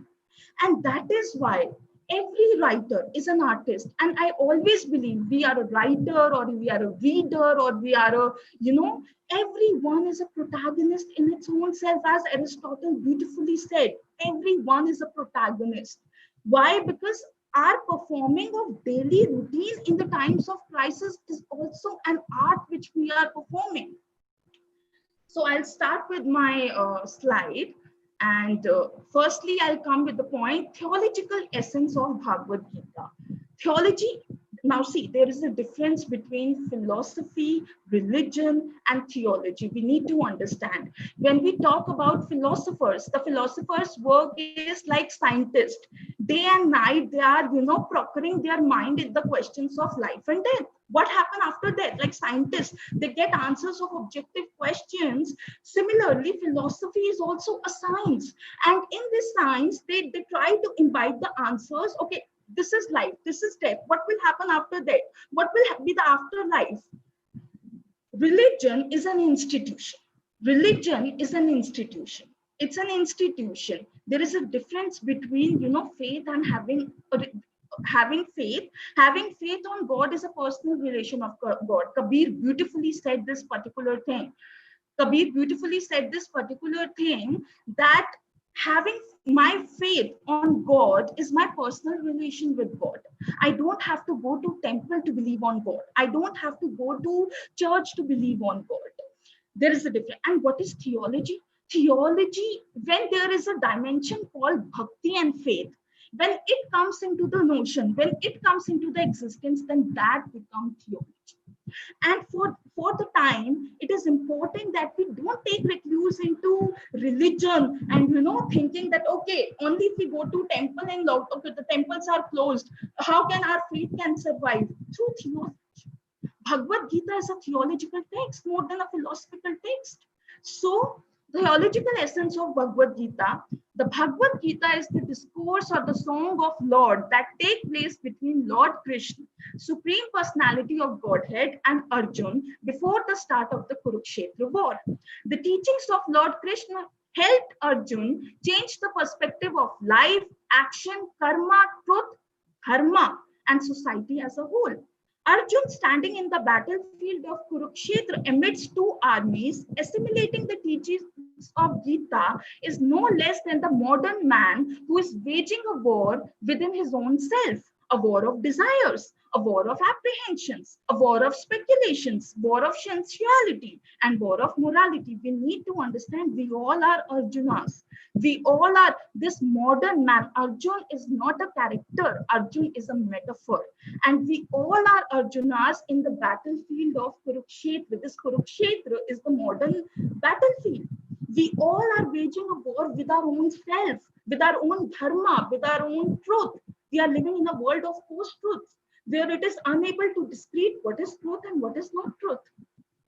Before the Kurukshetra war, Arjun felt disillusioned, defeated, and caught in the pangs of gloominess, seeing his grandfathers, teachers, maternal uncles, brothers, son, grandson, friend, and his well-wishers all present on the other side of the battlefield in such a fighting spirit as his foes. Arjun refused to fight as he failed to visualize the outcome of his actions. Owing to his material conceptions of life and death, he became so impatient that his Gandiv, the bow, was slipping from his hands, and he was in a state of paradox. Now, very important, we all are living in a state of paradox. What to do, what not to do. This Arjun of Mahabharata can be compared to Hamlet. Shakespeare Hamlet. Remember Hamlet's universal soliloquy, to be or not to be. He is always frequently caught in a dilemma, and Hamlet's dilemma is a universal dilemma. So is Arjun's dilemma is a universal dilemma. What to do, what not to do. kya kare, kya na kare. Many times, and this happened to me as a faculty. Like right in the morning, I open my WhatsApp. I am there in so many WhatsApp groups, getting messages. Okay, this is the FDP, this is the webinar, this is the seminar. At a moment, I feel unable to discrete what is wise and what is not wise. Not only in this, but in every situation. We all are modern day Hamlets. We are all are modern day Arjunas. And thus, excessive attachment for material things put present day man in a bewildering condition of existence and duality. So we all are in a paradox of existence and duality. Fearfulness and loss of mental equilibrium are envisioned by each one of us, because somewhere we all are caught in a paradox of to be or not to be. So this Arjun's famous question to Lord Shri Krishna: what to do now? My well-wishers, Bhishma Pitama, my brothers, my relatives, to whom I've nourished all through my life, are on the other side. How can I kill them? He wanted to get shied from the battlefield. He wanted to run from the battlefield. He wanted to take a recluse. And it is the time which most of us confront with. We don't want to face the situation. We want to run away. We can see Hamlet. Hamlet was running away so many times before the spirit actually told them that no, it's a time of confrontation. Face it. And then what happens? We all know the discourse of Bhagavad Gita is the nectorial song of Lord Krishna. When he uttered that song, he is not only resolving the ambiguities, the fundamental ambiguities of Arjuna, but he is also resolving the ambiguities of modern readers like us, modern mind like us. Dr.Purnima ma'am beautifully said that Bhagavad Gita can be a universal text and it is a recluse to our all contemporary problems, which are right. We are facing a problem of sensuality. We all are facing a problem of, this world is constantly in flux. Every moment our identities are changing. We are not following the banner of a same identity. This world is constantly moving. And in such a time, Lord Krishna actually gave the nectar of Bhagavad Gita, which resolved this paradox of duality and existence. And that is my next slide. Krishna, when we actually realize the role of Lord Krishna, the Supreme Personality of Godhead, is a metaphor of transcendence. How? Because he is performing multifarious role. He is your teacher, he's the teacher, he's the charioteer, he's the Sarthi, he's the Bhagwan, of course, he's the Supreme Personality of Godhead, he's your best comrade, he's your friend. He is, he's healing everyone. So he is performing, he's the sun again.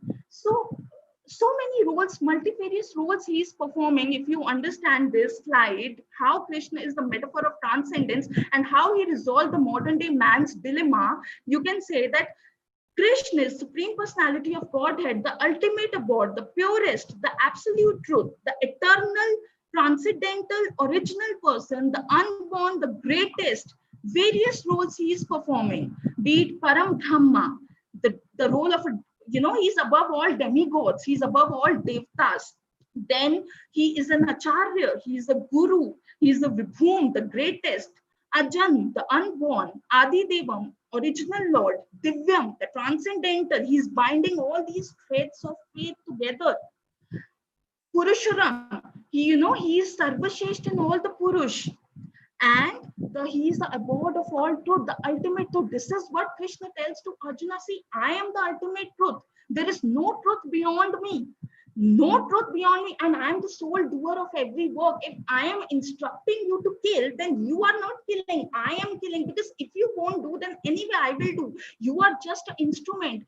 And that is where we need to actually understand that whatever a catastrophe or whatever apocalyptic fiction which we study, things have to happen and they will happen. The second coming says that this catastrophe, this apocalypse is not destructive in nature, but it is also rejuvenative in nature, because beyond this there is a futility, beyond this there is a vibrancy, beyond this there is a life. And we need to understand that Krishna is the only truth. It's not that, at times we modern day people feel, or, there is the crisis. I will say there's a universal crisis when we are in dilemma. We We feel that, okay, how can be that good? How can be, that sacrosanct? How can we that we can be that absolute? But there is a point of light, that is self introspection. That if you read a good literature becomes a perfect text for you.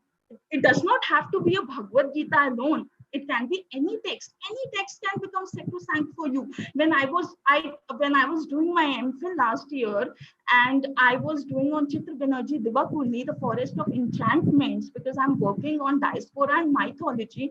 Trust me, that text, I I could wake up at 4 and I can have tears in my mind, because that text can become so sacrosanct and so absolute and so edified for me. So we need to understand this one particular thing, that it's the perspective. It's the perspective that we derive from texts like Bhagavad Gita, Ramayana, Sitayan, Mahabharata. A Forest of Enchantment is particularly called Sitayan. Why? Because it is the tale of Sita. It's a tale of Surpanakha. It's the tale of Sita's mother Sunena. It's the tale of Urmila, Sita's, so many characters which we often relegate to margins, which we don't think. हमको नहीं पता विभीषण की wife Sharma का क्या nuances था या क्या paradox था.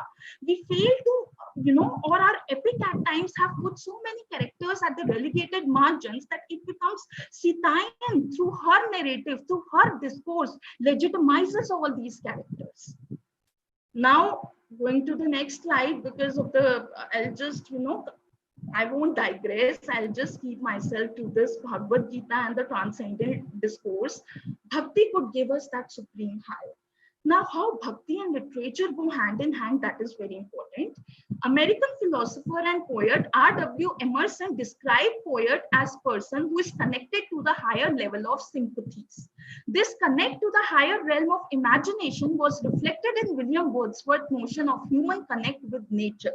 Romantic notion of nature is not only confined to external components, but to the very sense of human nature. Now we need to understand R.W. Emerson and so many other poets like Ellen Edgar Poe, they have defined this term of sympathy. Now, what is the sympathy? The sympathy is the connect of a being to the cosmic world.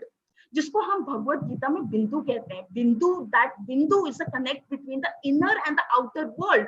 And literature, what literature do? Through different literary terms, they give different terms, but that same concept remains the same. The signified remains the same, though the signifiers are so many. Like, for example, in Bhagavad Gita, we say sympathy as Krishna consciousness.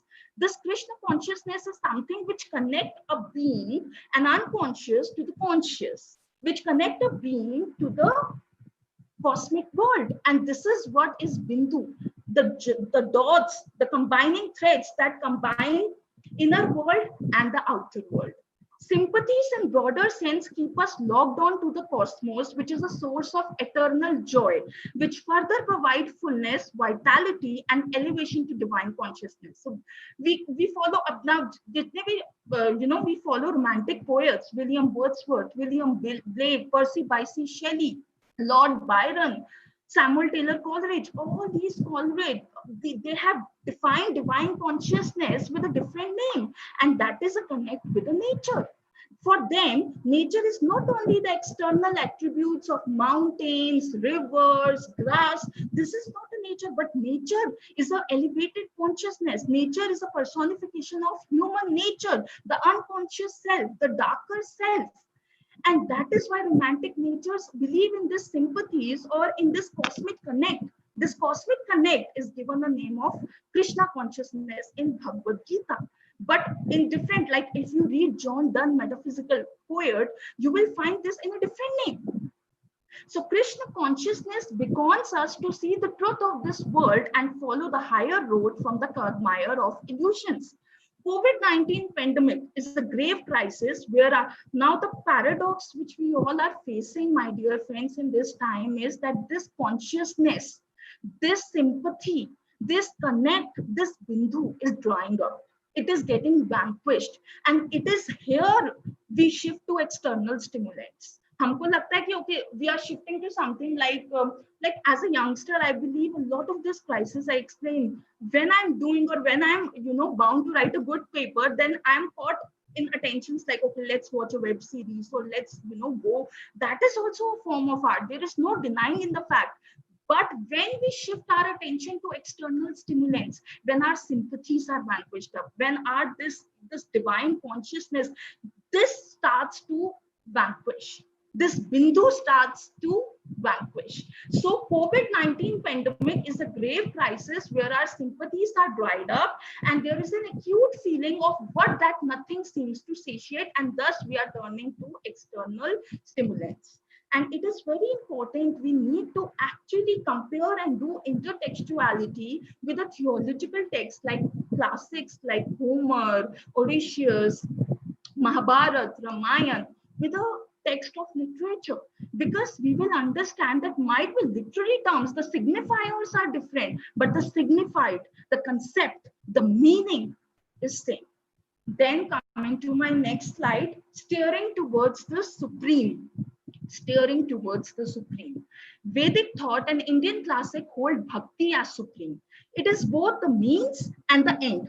Serenity, simplicity, gravity, self-control, and purity of thought are the austerities of mind and soul. Bhakti is not about ritual, mantras, psalms we chant or sing, or what sacred services we perform in a temple or shrine.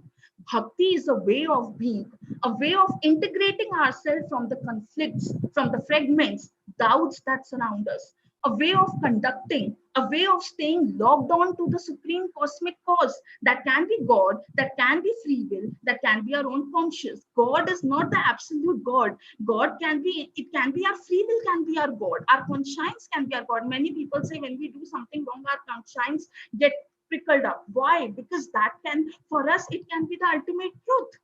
So there is no absolute notion of God. It can be free will, it can be our own conscience. See, a best thing which I've written comparing digitalized world and theological. Today in a digitalized era, we are widely seen as online users of multi-programmed world. But one can perceive being online is being logged into bhakti, and being offline is leading life in a directionless, erratic manner. Unlike transitory happiness, bhakti is happiness leading to bliss that never fades away. The joy is perennial in nature and does not bring stagnation in life. The joy from bhakti increases every moment. So here is the time when we need to understand that there is a difference between materialistic happiness and the bliss, the ultimate bliss, the joy. And this is what is very important. The perennial joy of bhakti, it never fades away. It keep on, enriching. If you read the couplets of Surdas, Meera, so many more, Kabir, you will realize that bhakti never fades away. It gives us that eternal joy. It gives us that eternal sense of compositeness. Compositeness is a word. Moving to my next slide. Okay, so this is a beautiful analogy which I have prepared. In philosophy, we use these two terms very often. I love Western philosophers. Many of the philosophers I follow and read a lot about them, like Nietzsche, German philosopher, Arthur Schopenhauer, and there's so many philosophers, other philosophers, they talk about these two concepts, very important, becoming and being. We all are living in this transition period between becoming and being. How? We all are in a state of becoming to being. Being is that nature of stability and vibrancy. Krishna is telling Arjun in Bhagavad Gita that you are in a state of becoming to being, and I am in a state of being.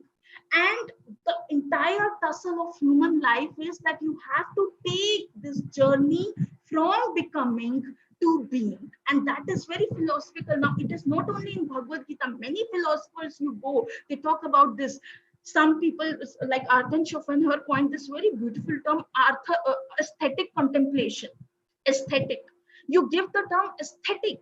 Aesthetic can be a term that can be used for, weaving this journey from becoming to being. And Bhagavad Gita say in a different way, just the language, because Bhagavad Gita says that we have to take this journey from the outer diameter of the earth to the inner soul. It is using the term, it is not using the term becoming and being. Philosophers are using the term aesthetic contemplation and becoming and being. On the other hand, Bhagavad Gita, but the concept remains the same. How I created this analogy, see, Bhagavad Gita pay pivotal, guideline on these parameters: karma, action, do your karma; jnana, knowledge. Krishna is the abundance repository of knowledge; bhakti, dedication; yukti, intellect of subordinates. Whenever you are working, it is very much required that you don't consider your subordinates as subservient. There has to be a particular yukti. Mahabharata is all about yukti. How 5 Pandavas have defeated 100 Kauravas? Yukti. Mukti, freedom and free will to employees. Free will and freedom are very important. Krishna gave Arjun his own free will after this discourse. He's not impelling Arjun, okay, take a Gandhi and fight. He's giving freedom. He's giving free will, and that is very important in contemporary times. Warrior as an executive, Sarthi as a manager. So this role is very important. Krishna is playing the role of a charioteer as a Sarthi. We need to understand that if we make Krishna as our inspiration, then we can understand that he is there with us each and every moment, and he's the narrator of each and every discourse. He's the narrator of each and every story. So if we understand these lessons in times like this, the crisis, which seems to be that much rampant, will not be that much rampant. It can be eased down. It can be easeful. It's only on our perception. That is why revisiting classics and taking discourse to texts like mythology and Bhagavad Gita and reading psalms from Bible, this becomes very important. Not because it is chanting and what chanting does. I have make notes, and I've inspired from one of the professors of JNU. I was so much inspired. He said this particular thing, that 108 is a very universal number. There are 108 names of Lord Krishna. Then we do our chants 108 times. Then we do our chants 108 times. Why we do our chant? Now, chanting is not important in bhakti. But we need to understand by this, we are connecting our bindus. We are connecting our inner threads with the outer threads. That is important. Okay, then coming to the next slide, ways of regaining post-COVID-19 normalcy. Ways of regaining post-COVID-19 normalcy after analyzing Bhagavad Gita, and what are the few nuggets of wisdom and spirituality which we get, which are very much relevant in practical times. Number one, analysis of reality. It's very important to analyze the reality. Creating practical ways of converting vision into action. Krishna is the metaphor of this thing. He said, Indraprastha banao, but kaise banao? That vision is converted into action. Krishna gives the vision, and Arjun, why is the best of the disciple, or why is the best and adored student? Because he converts vision into action. Views emotions and sensitivity as detrimental to the cause. Do not hesitate to ask the hard questions in pursuit of confrontation. You can read Bhagavad Gita, you can actually see that Arjun is asking innumerable questions to Krishna. Why? Because, and that is the lesson which we need to understand. These questions are not only the questions, but they are the binding threads which make our discourse all the more consolidated, all the more stronger, more loyal to the vision than to the people. The best example of this from Mahabharata is Bhishma Pitama. We all have seen Bhishma Pitama. We hail him for his austere and pious oath, Bhishma oath. But we need to understand the flaw in that oath, that he was loyal to people and he was not loyal to vision. Provided if you are loyal to the vision, then there are no such paradoxes. That dilemmas, that dualities are only there when you are loyal to people. If I am teaching my students, then I need to be loyal to the spirit and the essence of teaching, and not need to loyal to particular teacher in person. The vision is more important than the people, and that is the flaw of Bhishma Pitama. And that is why the characters of Mahabharata are not that simplistic. They are very nuanced. They are very complex. Take great pride in being knowledgeable in the area of focus. Cast a compelling vision, air of confidence, intuitive decision maker, high motivation capacity. Make tough calls if there is a need. Organize people from individual cause to wider cause. Krishna beautifully said that whatever you are doing is not for your individual cause. If you are making, students need to understand at times, if they are making, and if teachers, as teachers, we are doing so many things, then it is not for an individual cause, it is for a wider cause, because we need to delve in the process of an excellent teacher. The more better we will become, the more focused we will be towards teaching. That is our vision. So that Krishna says very beautifully in Bhagavad Gita, all our actions are performed towards yajna. Now he says, what is this yajna? This yajna is a sacrificial fire, celestial fire. He says to Arjun, remove all your preconceived notions and burn it in the fire of this yajna, and take a new identity. And that is what we as individuals need to actually learn, that our identities are not stable identities. Our identities keep on changing, our roles keep on changing, our truths keep on changing, our determination keep on changing. And we should actually purge out the old backed off, logged off notions in the sacrificial fire. The moment we will do all our actions performing that, it is a yajna, it is a sacrificial fire. See, there will be a different perspective.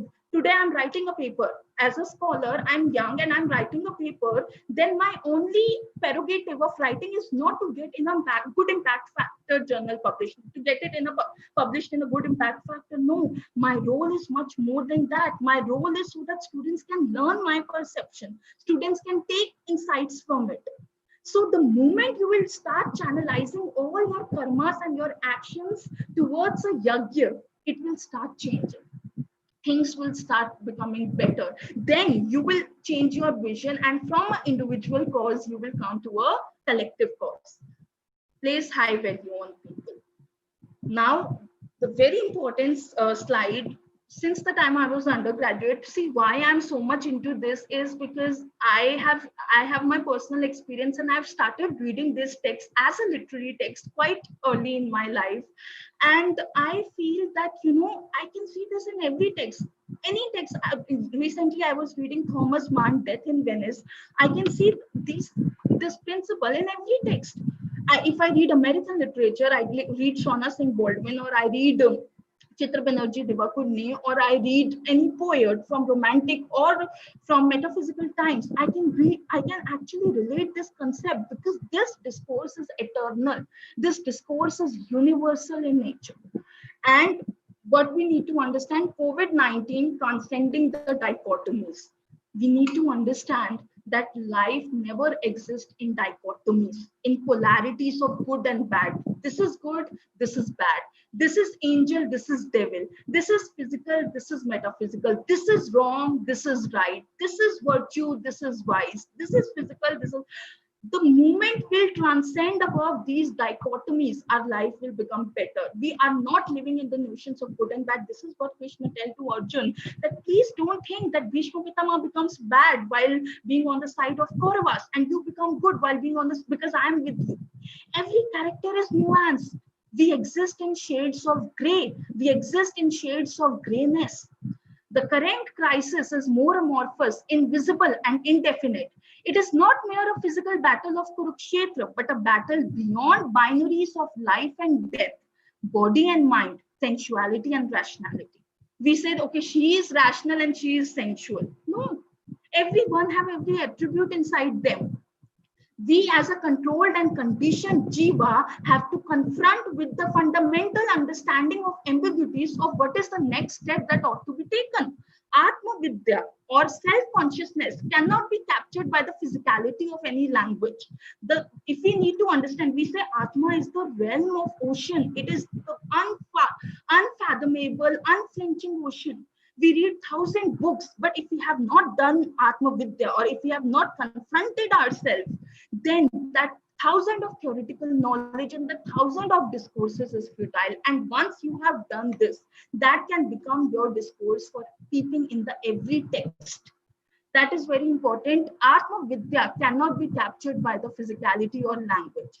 The need of the time is to bind the phenomenal and the nominal knowledge. Now we need to understand the terms like phenomenal and nominal, which I have also written in very easy language while I was preparing notes, and that is Asuri and Devi. Asuri, or the phenomenal, is the knowledge of objective knowledge of the outside world, world, materialistic world. And nominal, or the inside knowledge, Devi, is the cognitive knowledge, the knowledge which is knowledge of self, knowledge of our own self. And we need to understand that Bhagavad Gita, the crux of Bhagavad Gita is that we need to bind this cognitive and this objective knowledge. We need to bind. ऐसा भी नहीं है कि अगर हम soul को ही करते रहे तो हमें materialistic, both go hand in hand. We cannot compromise our materialistic success, but we cannot become that hedonistic also at a time. We cannot become, caught up in the quagmires of lust and money and everything. With that, we need aesthetic knowledge. We need aesthetic discourse, and both knowledge go hand in hand. The need of the time is to bind the phenomenal and the nominal knowledge. The source of objective knowledge, the world outside, and the subjective knowledge, spiritual knowledge, is transcendental knowledge. And how we can bind the two, Devic knowledge and the Asuri knowledge? By combining the two, by transcending the two. Thus, it's important to know that everything is a product of matter and spirit. And the moment we realize this, we will actually speculate everything as a product of matter and spirit. If we turn our gaze into the inner self, then the outer perspective will be more original, more structured, and more definite. So we need to harness our inner channels. We need to implement the nectar of Krishna's song by knowing the truth of Bandhu, binding the inner and outer, yajna, sacrifice, para, spiritual, and antarang, internal. So these are few terms which I have quoted: Bandhu, binding of inner and outer; yajna, sacrifice; para, spiritual; and antarang, internal, or we say eternal knowledge. And yes, combating COVID-19, lighting the flame of discretion, one thing which is very practical and which we all face and you might can relate to, we are unable to discreet. We don't know कि क्या news fake है, क्या fake नहीं है. We are caught in a world where, as I said, we are living in a world of post-truths. Everyone have their own truth. What might be a truth for me might not be a truth for Vinamrata ma'am. So everyone, we all are living in a world of different subjective truths. Truth is not absolute. Each person has his own truth. Each person has his own say. And that is why it becomes very important that we need to understand what is genuine and what is not genuine. Lighting the flame of discretion is very important. So in a world governed by laws, individuals has freedom and free will to perform. We need to understand that our outer reality is not our personal reality, but is paradoxical. If my outer reality is so and so, then it is not a sacrosanct reality. It keeps on changing. My personal reality and my outer reality does not become the only reality. In relation to the current problem, any ideology will be a failure because ideologies are clear-cut compartmentalizations of rules, and here we need to do something which transcends that paradox. And it is very important. हम ideologies बनाते हैं. अरे अगर हम इस ideology को follow करेंगे तो शायद solution निकल जाएगा. ऐसे times में when we are, going in a time when everything is crumbling, when the entire system is crumbling, ideologies does not work. Why? Because ideologies are clear-cut compartmentalizations of rule. Feminist ideology, Marxist ideology, metaphysical ideology, they are very different. And if we cannot say that one ideology is the solution of one problem. Yajna, as I have explained, symbolic signifier of sacrifice. Yajna is the symbolic signifier of sacrifice. We are not living with fixed, determined, or unchanging identity. Our mind is a sequence of passages, and we need to go of ourselves in order to become somebody else. This is what Krishna told to Arjun, that you need to metamorphose. We have all read the concept of Franz Kafka, metamorphosis. We need to metamorphosize our old identity into a sacrificial fire to get into a new identity. And that is how, that is very important. Arjun, and then after learning this, Arjun start fighting not for an individual cause because they have grasped my intraprastha, but for a wider cause. But for a wider cause, that this should not be happened in Kali Yuga. This should not happen again. This crumbling should not. So this is very important. Our mind is a sequence of passages, and we need to learn that we need to let go of oneself in order to become the other. This is the concept of becoming and being also. Introspect, confront, and ponder. These are the three terms: introspect, confront, and ponder. Ongoing crisis led to the lapse of financial market, worsened condition of workers, laborers, interstate migrants, and the marginalized condition of daily wagers due to loss of livelihood and food, shelter, and health.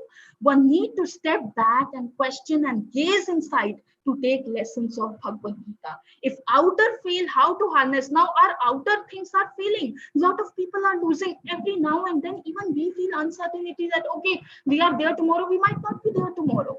We are there in this, we are living a happy life at one point of time, we might not live the same happy life.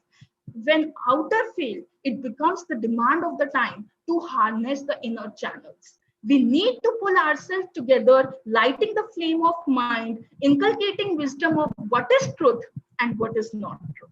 In times like this, we need to discern of what to believe and of what not. Coming to the last slide, yes, creating an equanimous society, very important. See, the gulf, the gap between the rich and poor is increasing. It is clearly increasing, and that is, the biggest, the vulnerable thing of, that the have-nots are living a very vulnerable life, very vulnerable life. They are on the verge of extinction, and that is the reality. If we see in Delhi, in a metropolitan city like Delhi, I won't deny the fact, it gives you tremors to see the condition of laborers, your maid workers, and this is the truth. And it is very important. Bhagavad Gita is not only a sacred text, my dear friends, it's a secular text also. It's a blending of contemporary and classic, and that is why it teaches us how to create an equanimous society. Bhagavad Gita is a universal text and not confined to one sect. Each individual is different than other with the same capacity to discover their true self and work to their true potential. Physical illness and happiness are the products of disbalance in society. Some view this catastrophe as a retribution by nature, both at individual and societal level. Things cannot tread on the way it is going on. So many people see that, yes, it's a retribution of nature. Yes, nature is very harsh on us. Earthquakes are, every day in Delhi, every week in Delhi, we are witnessing a lot of minor earthquakes. Why? Because, yes, we were harsh to nature long time back. We have not paid heed to our inner self, inner knowledge, provided this is what romantic poets taught us. When you start paying heed to your inner human nature, you will actually go and maintain an intact without the nature. And if we are not doing that, and that is the reason our sympathies are vanquishing, our bindus are vanquishing. Nirbhay, fearlessness. Bhagavad Gita gave us a very good lesson of fearlessness. Through the nectar of instruction, Krishna instructs Arjun to be fearless and to have a wider vision. Not to be afraid of Corona, and we need to recognize that in spite of all that prevails, there is a point of light, which is the converging point within our pluralities, which will further show of direction. We are living in a plural world, and there is a point of light that converge all pluralities. Vedic knowledge, Vedic knowledge, the knowledge of Panchtantra, the knowledge of, Bhagavad Gita, this is consistent with all other sciences. It's not that it is in negation. Wait, 1 second. I just left that slide. Yes, I'm just about to finish with this last quote, and this quote is my personal favorite, because I always feel this when I'm caught up in any situation, that the individual is the passenger in the car of the material body, and the intelligence is the driver. Mind is the driving instrument, and the senses are the horses. The self is thus an enjoyer or sufferer in the association of mind and senses. Very true. Individual is the passenger. This body is the vehicle. The senses are the untamed horses, unchannelized, unbridled horses. We need to control our senses. That does not mean that, but we need to have a discretion of what to watch or what not to watch. Mind is the driving instrument, and the self is both the enjoyer or the sufferer. So that is why we say mind can be your worst enemy, it can be your best friend. And with this, I end my session and I'm open to all the questions. Thank you so much.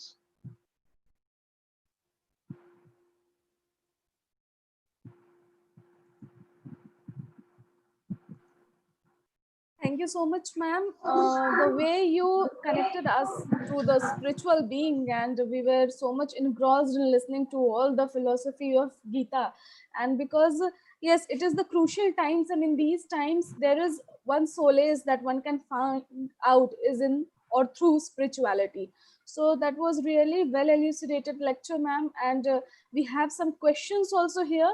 So this is one very interesting question asked by Dr. Manju Singh, ma'am, that it has been very engrossing session. Actually, she praises you first. Okay, it has been a very engrossing session, ma'am. My question is, how can we make our students to go through our scriptures? That is the world of the wisdom. Very good Because question. it's really, yeah. This is the paradox of a teacher now. So the answer to this question is by blending contemporary literature and ancient wisdom. This is what I do as a teacher, that with every contemporary text that I ask my students, if they are reading Gabriel Garcia Marquez' Love in the Time of Cholera, I ask them to relate with the mythological text or relate with the ancient wisdom or somehow relate. When they started relating, they will see that there is a narrative thread that connect every text. Like I narrated, what romantic poets call is the same what Bhagavad Gita call it, with the divine consciousness. The Krishna consciousness or the divine consciousness is very much same to sympathies. So that connect, that intertextuality is very important, and you can only ask students and cultivate in them once you as a teacher and as an individual blend the two together. Until and unless you won't blend it together, I think it will be difficult. Students will feel ki, acha, this is what I live in a family. I have a younger brother, and when I talk like this, so he says okay. But that is the notion of Delhi also. In a place like this, people say, oh, they are not interested in text like this, and you can only cater the interest of people by blending the two. There is no other. When I've heard the professors from Oxford and Cambridge, they are blending the two. W.B. Yeats, T.S. Eliot, they have blended. They have taken quotes from Upanishad and blended. T.S. Eliot, Wasteland, they talk about Upanishads in the end. That how everything दमन हो जाता है, विनाश हो जाता है, और उससे एक नया rejuvenation होता है. So, जो foreign writers and when modern world literature writers, when they are taking the Indian epics and when they are taking refuge to Indian quotes, then why not we taking refuge to our ancient wisdom? I mean, why we are not? We are not saying that, okay, just read this and leave the contemporary. Bhagavad Gita is a secular text. It's a contemporary text. In the same hand, it's a classical text also. So have I answered it substantially? Yes, ma'am. Thank you so much. And yes, you said about T.S. Eliot and how he mentions in his Wasteland, Datta Dayadhavam Dammyata. That is the three things that he mentioned. And that will bring Shanti, Shanti, Shanti. So ultimately, if you want to... Sorry, you continue. Yes, ma'am. Yes, please, ma'am, continue. W.B. Yeats was a great inspirer of Indian Upanishads. He said that there cannot be any knowledge which is not there. We say in Mahabharata, जो यहाँ है वो सब जगह है, और जो यहाँ नहीं है वो कहीं भी नहीं. In a way, that is why we say that all our contemporary problems have a solution there. Though I am also a learner, I am reading, I have not read entirely everything, but in a process, in a state of being, and in a state of making better version of myself. Thank you, Manju ma'am. It was indeed a very substantial. And again,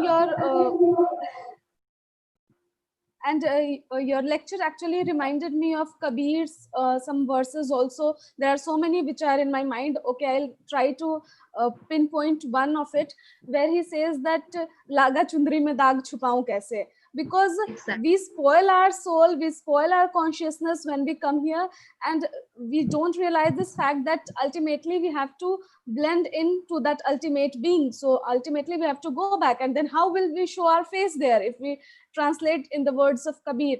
And that's why that was really very Every illuminating. And because writer, in these crucial times, this is a time when we have to return back to our scriptures, our moral values, our ethics. That is the only thing that can hold us now. So thank you so much, ma'am, for your lecture. And with thank this, you, we'll move on Namrata to the ma'am. end of. I thank With you this, for. we'll move on to the end.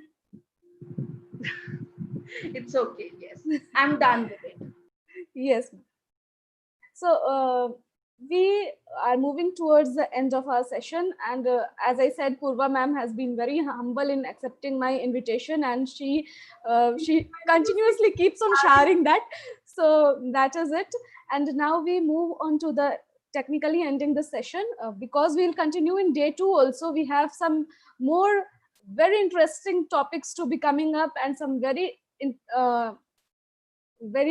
well versed teachers or lecturers who are going to talk about various other topics in day 2. We have Priyam Francis ma'am from MDTM College, we have Dr. Soumya Sarkar from Nitishwar College, and we have Dr. Rashmi Jain ma'am from Allahabad University. So they all will be talking about, in this vein we'll be moving on to the day 2. But before that, today I'll call upon our joint convener and our Dr. Lalit Prabha ma'am, who is also the Assistant Professor English in MSKB College, to sum up the event and to deliver her formal vote of thanks today.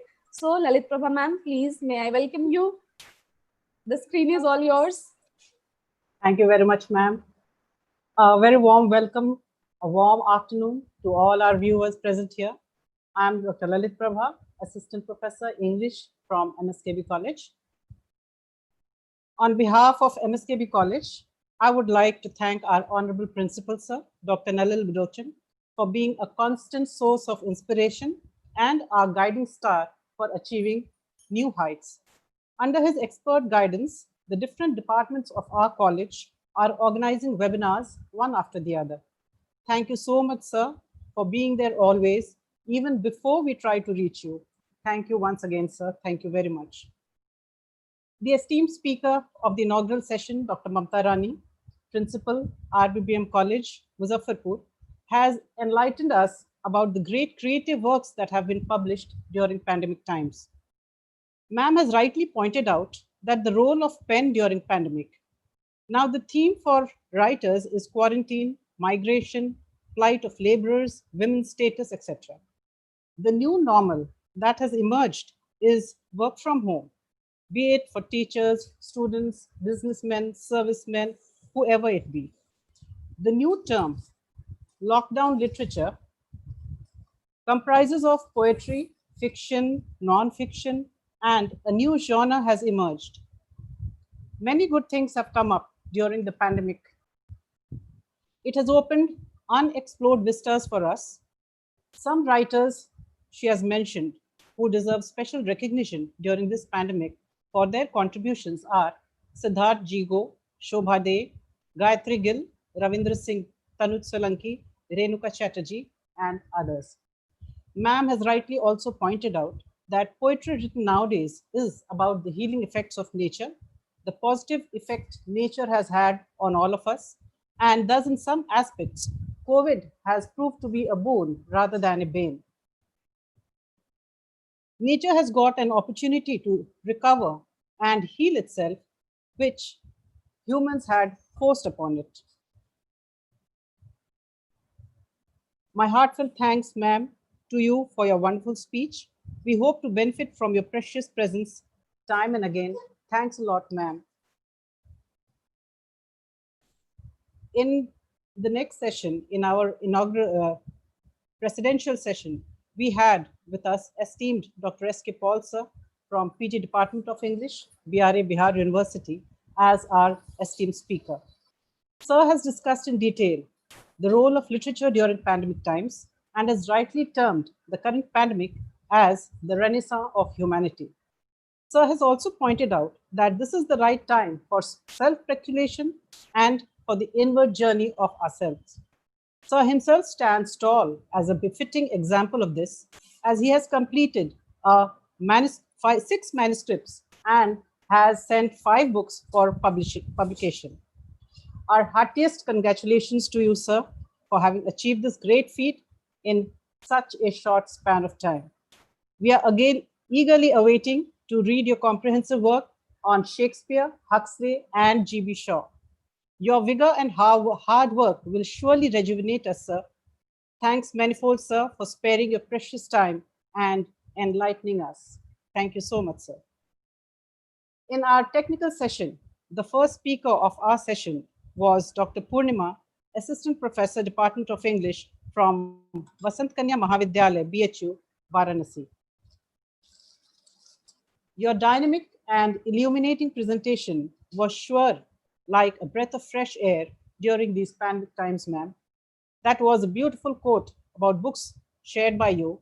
Books are our best friends. They inform us, entertain us, and the best thing is they don't talk back.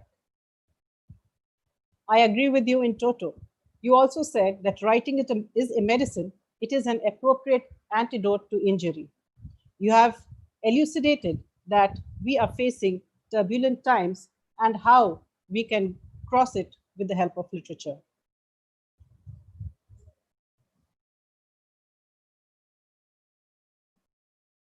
Due to the economic crisis, the crash crunch, and war-like situation, we are facing turbulent times, no doubt. Such times require coping mechanisms and skills from an individual, group, society, community, institutions, nations, and governments. In this lecture, you pointed out the importance of literature in healing, which has to be addressed. Both reading and writing helps us build our self-esteem.